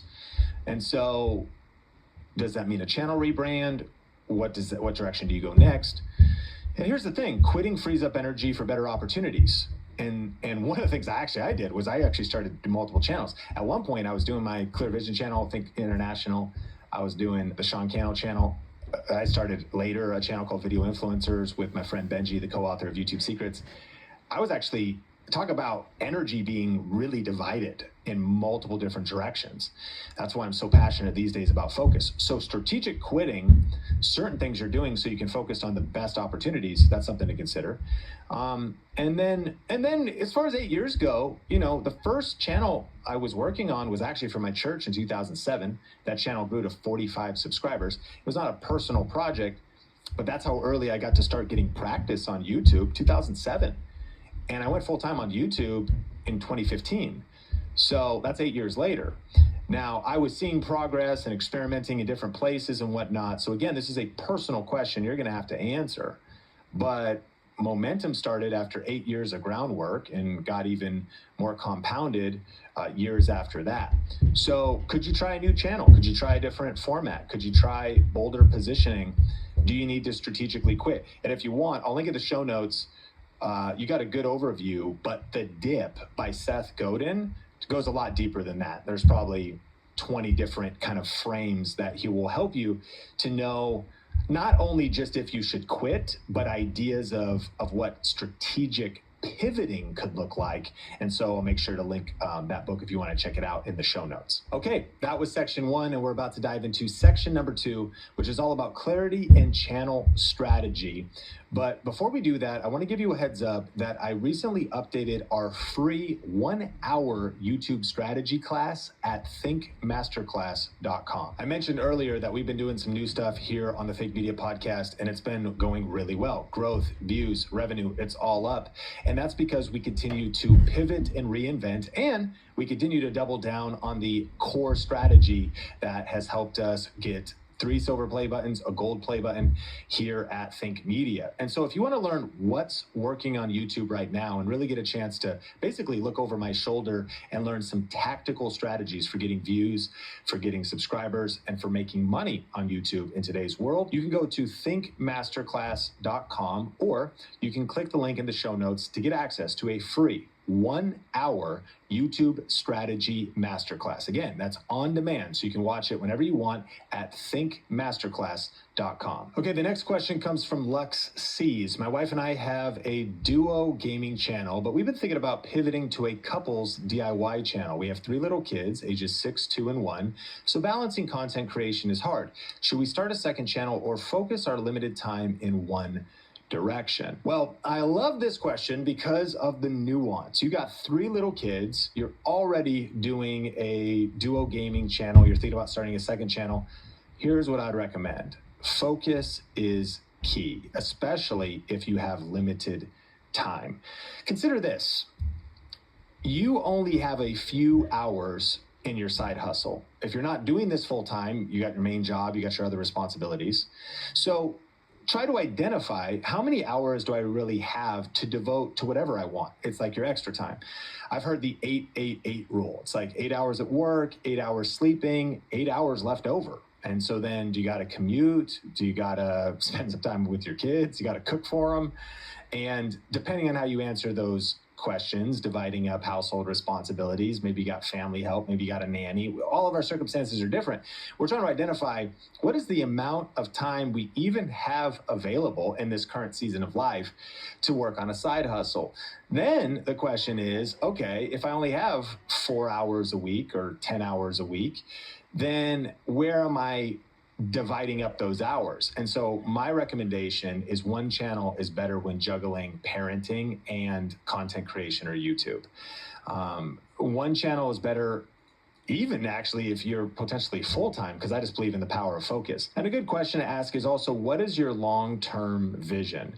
I mean, if you're having fun and the gaming channel is like a hobby and an outlet and something that you and your wife connect on, well, that's a different frame of why you're even doing it. But are you also trying to think about a channel you're really going to monetize, a bigger brand, a bigger business?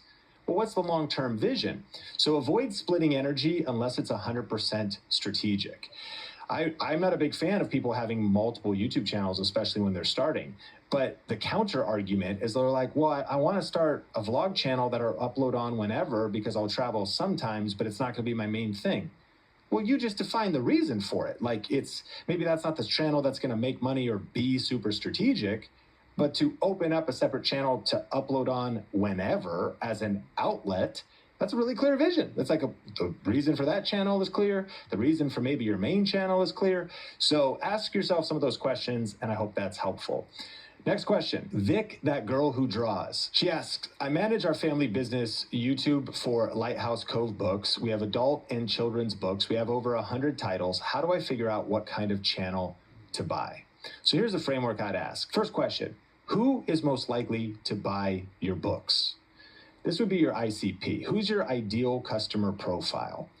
Who is most likely to buy your books? Like what type of person, what are they doing? If you can identify, and hopefully you already have, your ideal customer profile. Gillette Labs Green Bar ain't no gimmick. It releases trapped hairs for a closer shave. Hey, I was gonna say that.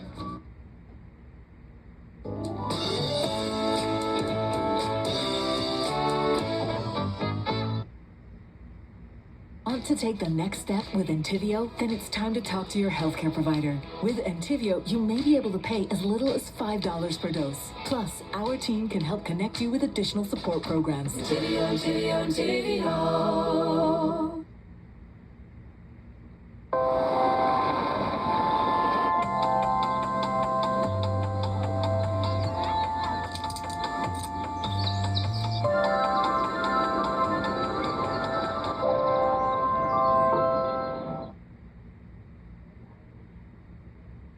identify, and hopefully you already have, your ideal customer profile. Then you might ask, what kind of content would they regularly listen to or watch? And that's actually the kind of content I would create. And so you want to create content for your customers that's not just about your product. And then when they're watching those episodes on your YouTube channel, you could essentially be your own sponsor, and you could have other sponsors, but you could essentially sponsor your own videos. Like, for example, I have a video podcast that you're watching or listening to right now that gives me a consistent format with which I can show up in a solo round like this, or I can interview guests like we often do on the Think Media podcast. The target is 2 uploads a week, and we've been pretty consistent doing that. And you probably hear me talk about various promotions and things all the time, right? Well, one of the things I have is a book. You mentioned you have books, and the book is called YouTube Secrets. It's actually, I mean, we kind of are selling right now. It's actually free if you just pay shipping at ytsecrets.com. But that's a side point. The fact is, okay, if I want people to know about the book, I don't always talk about it, but I have a consistent show with an audience that wants to learn YouTube. And so the book, YouTube Secrets, updated 2nd edition, is a logical call to action. I mean, again, it's not like the book is sponsoring this podcast, but it kind of is. Like, by the way, when you purchase the book, just paying shipping, I think I make $1 or $2 at the $7 price point that's at right now. Anyways, when you purchase that, I make a little bit of money, and it also sells on Amazon, and the audiobook sells as well. And there's also some other like upsell, add-on digital courses and stuff, which is one way that it helps make it actually possible to give this book away free. But here's the point. I can have a consistent show where I talk about YouTube growth or interview somebody about YouTube growth and online business weekly. What is that show for you? What is that consistent show? Again, that's not necessarily about your books, but that you could promote your books indirectly or directly. Now, another layer deeper is the YouTube Kids strategy might be a little bit different, but kids are probably not buying kids' books. Adults still are. So the fact you've got children's books and adult books, the thing would be to create the ultimate show for, again, your ideal customer profile. Start with who is really what you want to start with, because who is going to buy your books, make a consistent YouTube channel they'd love to watch, and then promote your books directly or indirectly over time as you make consistent content. The content is great. And this is a huge mindset. I talked at YPO recently, Young Professionals Organization, at their marketing conference in Miami. And Beard Brand has done a great job of building a YouTube channel that promotes their beard care products, beard oil and things like that. But the founder, Eric, he said, we want to create videos that people want to watch on their own merits. They're not marketing videos, they're not commercials, they're valuable in their own right. And they may or may not buy product from us, but they actually probably will buy product for us. So that's the big question you're trying to answer. Not that it's easy, but it's like, what show, ongoing, consistent promise can I make on my YouTube channel? And the fact you've got the book business, they've got the beard oil business. And so now it's evolved too. They've got like barbershop talk, and it's worth checking out. It's called Beard Brand, I believe, is the YouTube channel. So anyways, that would be the thinking that I would apply when you're thinking about what kind of channel to build. Do you ever wish that YouTube came with a cheat code? Well, it kind of does. It's called vidIQ, and it's packed with AI tools to help you grow your channel faster. Think of it like having a YouTube expert in your corner, giving you personalized tips and tricks to improve your videos so that ultimately you can get more views and subscribers. The best part is you can try it out for 30 days for just $1.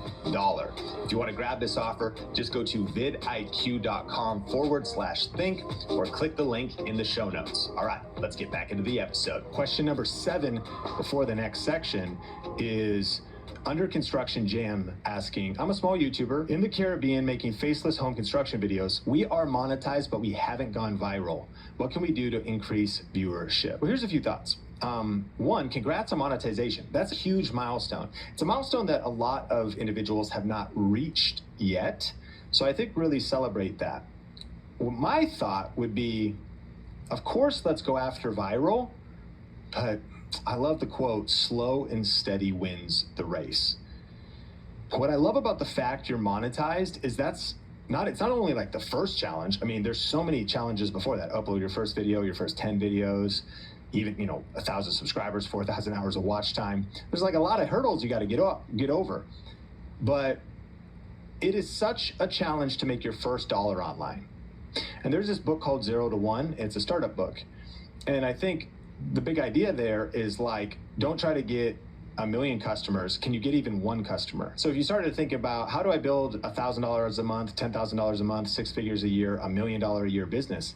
Well, how do you make $1? That's a huge hurdle, and you're there. So it's like, if you've gotten monetized and money's coming in, you've got a lot more going for you than you realize, because now you really actually have something to scale. And the book 0 to 1, it's like, how do you get your first customer? And if you could get your first customer and make them happy, and in YouTube, it's like, how do you get your first cluster or group of viewers that actually like your content and actually consume your content? And think about how the YouTube algorithm works. When even a small group of people actually like your content and actually watch your content, and don't just click on it, but watch it for a few minutes or 10 minutes or 20 or 30 minutes, then the algorithm recommends your videos to other people like them. The algorithm is kind of like word of mouth on autopilot, and people vote with their watch time. So what I would encourage you to do is do more of what's working and really double down.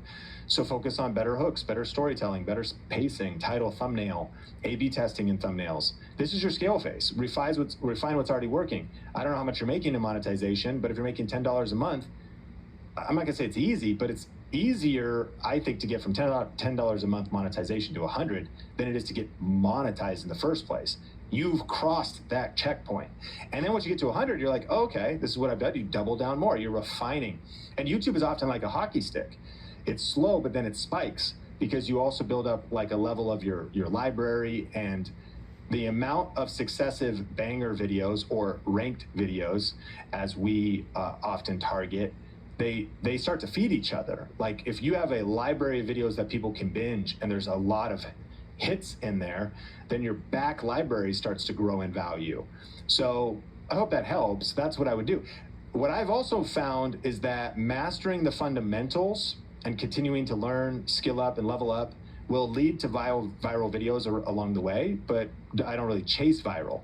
Viral is more of a byproduct, but I always come back to the basics. Like Michael Jordan said, master the fundamentals and everything else you do will rise. All right, we're getting into mental health and motivation in the third section of questions. This is question number 8. Grant James Hill asks, I struggle with mental health and it's hard to even hit record. My channel is about sharing that journey and helping others feel less alone.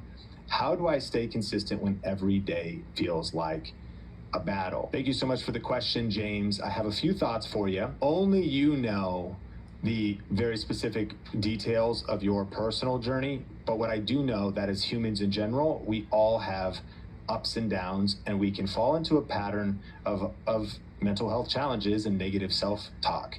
We can fall into times where life is so overwhelming and heavy, where we don't want to press record, where we feel stuck. And so I hope, if anything, you hear love and empathy from me and an encouragement to give yourself grace. The second thing that's been helpful personally, which is where I want this to, take my advice with a grain of salt, is for me, my faith is my fuel.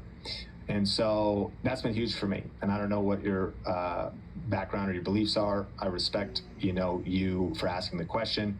And I have found, though, that being connected to a local church, a place that has worship and music and scripture and prayer, that's everything to me. Like it is a Sabbath. It happens, weekly.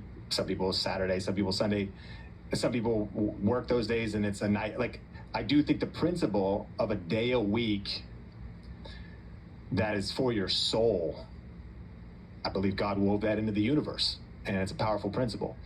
And so that's one, feeding my faith. And so that could be prayer, community, church, the Bible. Now, additionally, I remember a quote that Jewel, yes, the musician, shared when she was being interviewed on Gary Vaynerchuk's podcast. And it was about struggling with mental health, and it was about whether she was happy or not. And she said, I don't chase happiness, I do the things that create the byproduct of happiness. And that stuck with me, and it meant this. It was like on any given day when it was like, I feel like things are heavy today, I don't want to film, I don't feel good, I don't feel happy, I don't feel motivated. Rather than even thinking about like, how do I get motivated? It's just disciplining yourself to do actions and even small things that have a byproduct of producing motivation. So going on a walk and getting fresh air, like scientifically, will boost endorphins and help you breathe and refresh your blood, things like that. So then breaking that down, that could be rest, it could be sleep, it could be nutrition. When I find myself getting ground down a little bit, like tired eyes rarely see a bright future. Rapunzel, Rapunzel, let down your hair. The home with Duncan is where you want to be.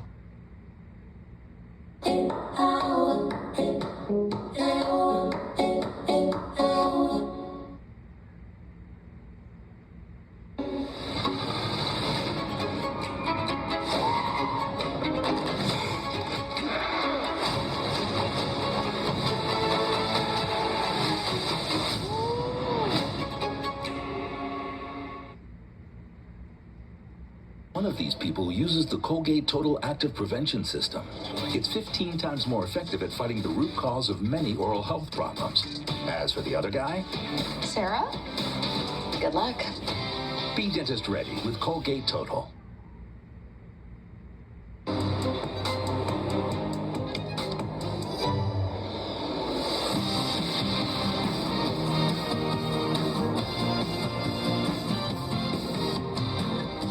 Kia, movement that inspires. Rarely see a bright future. And that fatigue, being tired, might be because of a lack of sleep. It also might just be like, I'm emotionally tired. It's been a hard season. I've had so much back-to-back negativity or even trauma. Okay, well, you're fatigued and you don't see a bright future. So what do you need to do? You need to rest. Well, what could rest look like? Could be sleep. It could be learning the things that refresh you. It could be play, like having fun. And actual like physical, like pickleball or something, like moving, hydration. And so let me break it down even super practical. I might be like, I'll hit the afternoon and I'll be like, I'm in a super negative space. I'm not gonna be able to produce anything productive.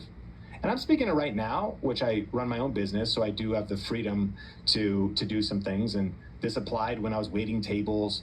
It'd just be different because you got to manage your own time and your schedule. But you know, things I'll do today. I'll be like, I'm not gonna be effective. What I'm gonna do, I need to go downstairs, like drink some water. Cause I just realized I've been drinking coffee for like 2 days and I haven't even drank water. And I try to actually think, whoa, I'm probably like super dehydrated. Just one thing, but it's an intentional action. Probably need to get rehydrated. I'm gonna go for a walk. So now I'm getting hydrated and I'm going for a walk. I'm gonna turn on something, my thoughts are negative. I'm gonna turn on something to just counter that. I'm not gonna turn on, you know, some dark dirge music that's going to just take me further into some sort of a negative cycle of emotions, thoughts, lyrics. But I might turn on a podcast, turn on positive music, turn on something. These are all like practical things that can shift your state.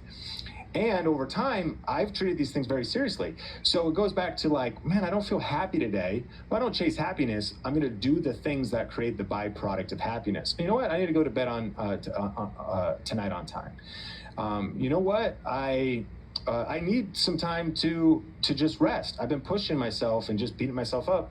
I need to find a good show and actually truly relax and just zone out a little bit and watch Netflix. Find your thing. And then a few final thoughts for you is, you know, show up imperfectly because ultimately your story is your strength. A lot of times just the discipline to do it when we don't feel like doing it is kind of what it takes. Sometimes we let feelings dictate our action. For example, A feeling is like the low fuel light that turns on in your car. That's an indicator that you need to refuel. Kind of like we talked about earlier, if you start having certain feelings, it's like, oh, it's an indicator I need to do some things differently because I got a warning sign. If I keep going this way, the car is going to stop.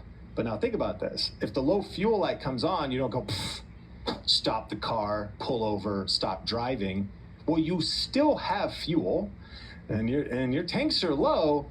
So there's sometimes a signal. Your feelings are like you really should rest. There's other times when it's kind of like you push through. You're like, I can see that warning light. Today I just got to get it done. I don't feel my best. It feels heavy. I don't feel like hitting record. It's a battle. I'm going to press through. And then also making sure that you fill up your tanks because we all need that as humans. So I hope some of that's helpful. Take it with a grain of salt. I know this is a very personal issue, but I want you to know you're not alone. Don't quit, keep going. And I appreciate you for being a part of the Think Media podcast and for asking the question, which brings us to question number 9, living with Parkinson or living with Parkinson's. How do I approach YouTube when I have a speech impediment and tremors due to Parkinson's? Well, number 1, huge respect for showing up. That's massive courage. And it sounds like based on your channel name that your mission is to help others that could get discouraged, are going through what you're going through. So a couple practical tips. I think 1, I would look for others who are doing content that have Parkinson's on YouTube as well. I would imagine there's other channels that are sharing that content. Then I would consider what's like the severity or the challenge that they have. Because here's what I'm looking for. You have acknowledged a legitimate challenge to creating content, tremors, speech impediment. But if you can find somebody else on YouTube who is reaching to the heights or getting the results that you want, that's in your same situation, like anybody listening to this, if you're like, well, I'm too old. Well, if you could find somebody else that's your same age, crushing it on YouTube, it sort of just proved it can still happen. I'm too young. If you could find somebody else, I've got this challenge or I live so if you could find an example, that might give you some insights. Then you go, okay, well, I can speak with less issues than they can. But why are they growing so big? Oh, they really have their titles, their thumbnails, their packaging. Oh, what could I learn? So I do think you could benefit from looking at others to see if there's a case study there. Study what's working for them, title, structure, engagement.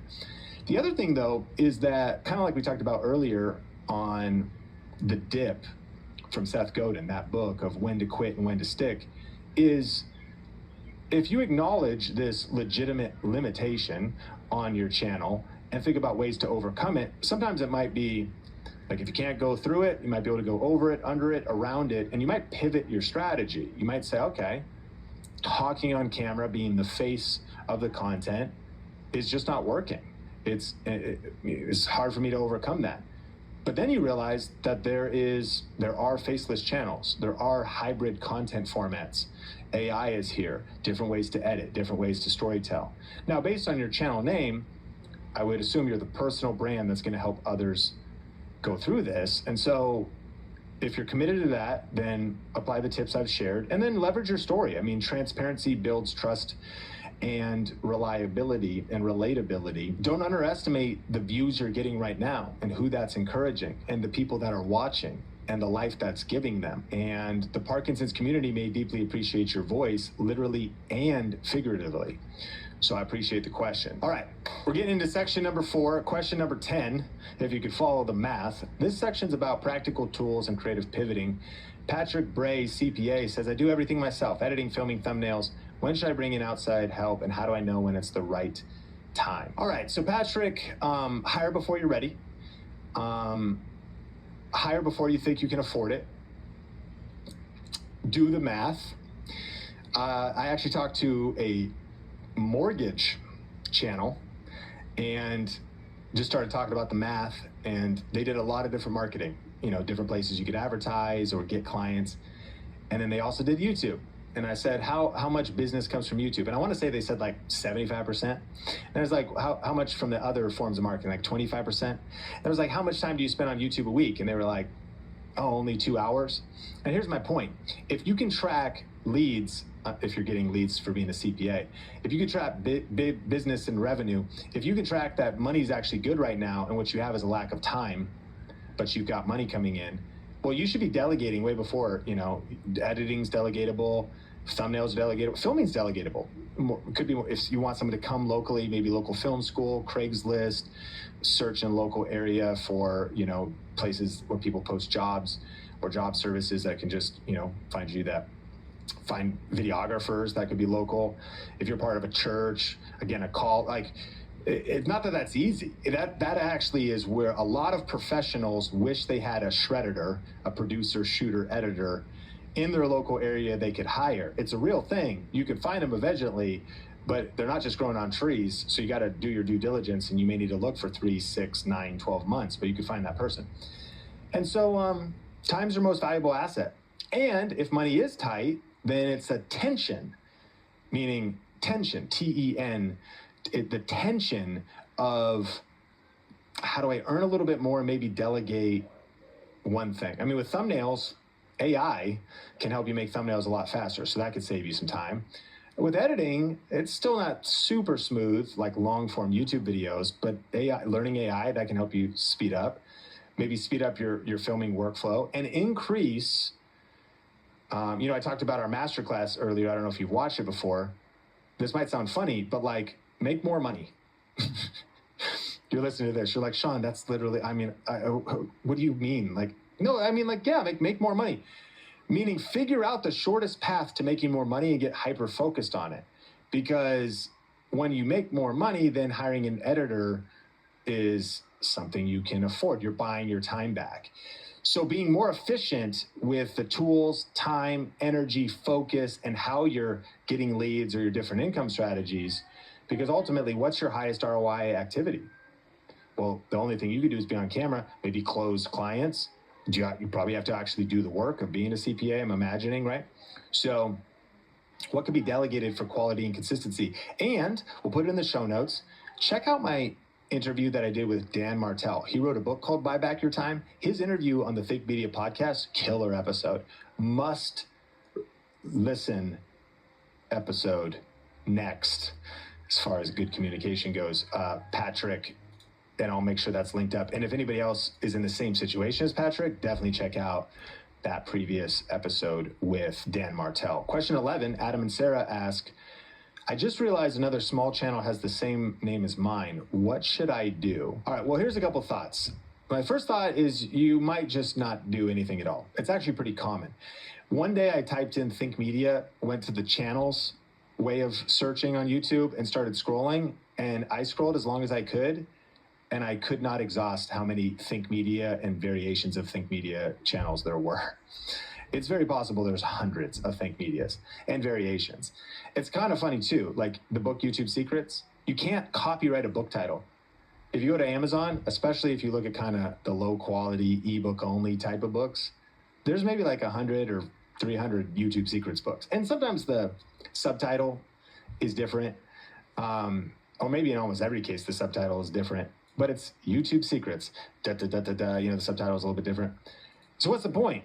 I would imagine it is possible to copyright and trademark a YouTube channel and then go after others, but I'm imagining that's not the level you're at. And that could be a question you could ask.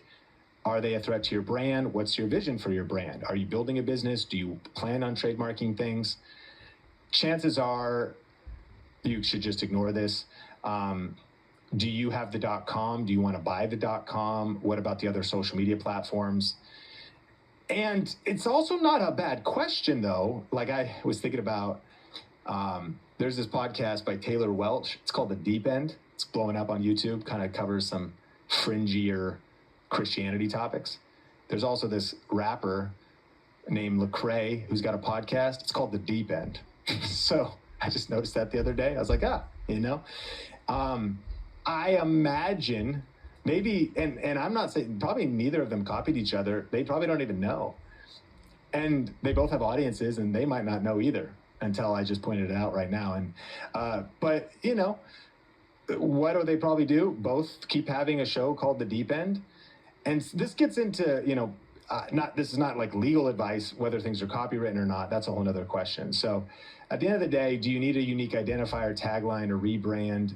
It is worth thinking about long-term growth and reputation management, but chances are things are going to probably coexist. And if you're saying, I mean, I don't know if the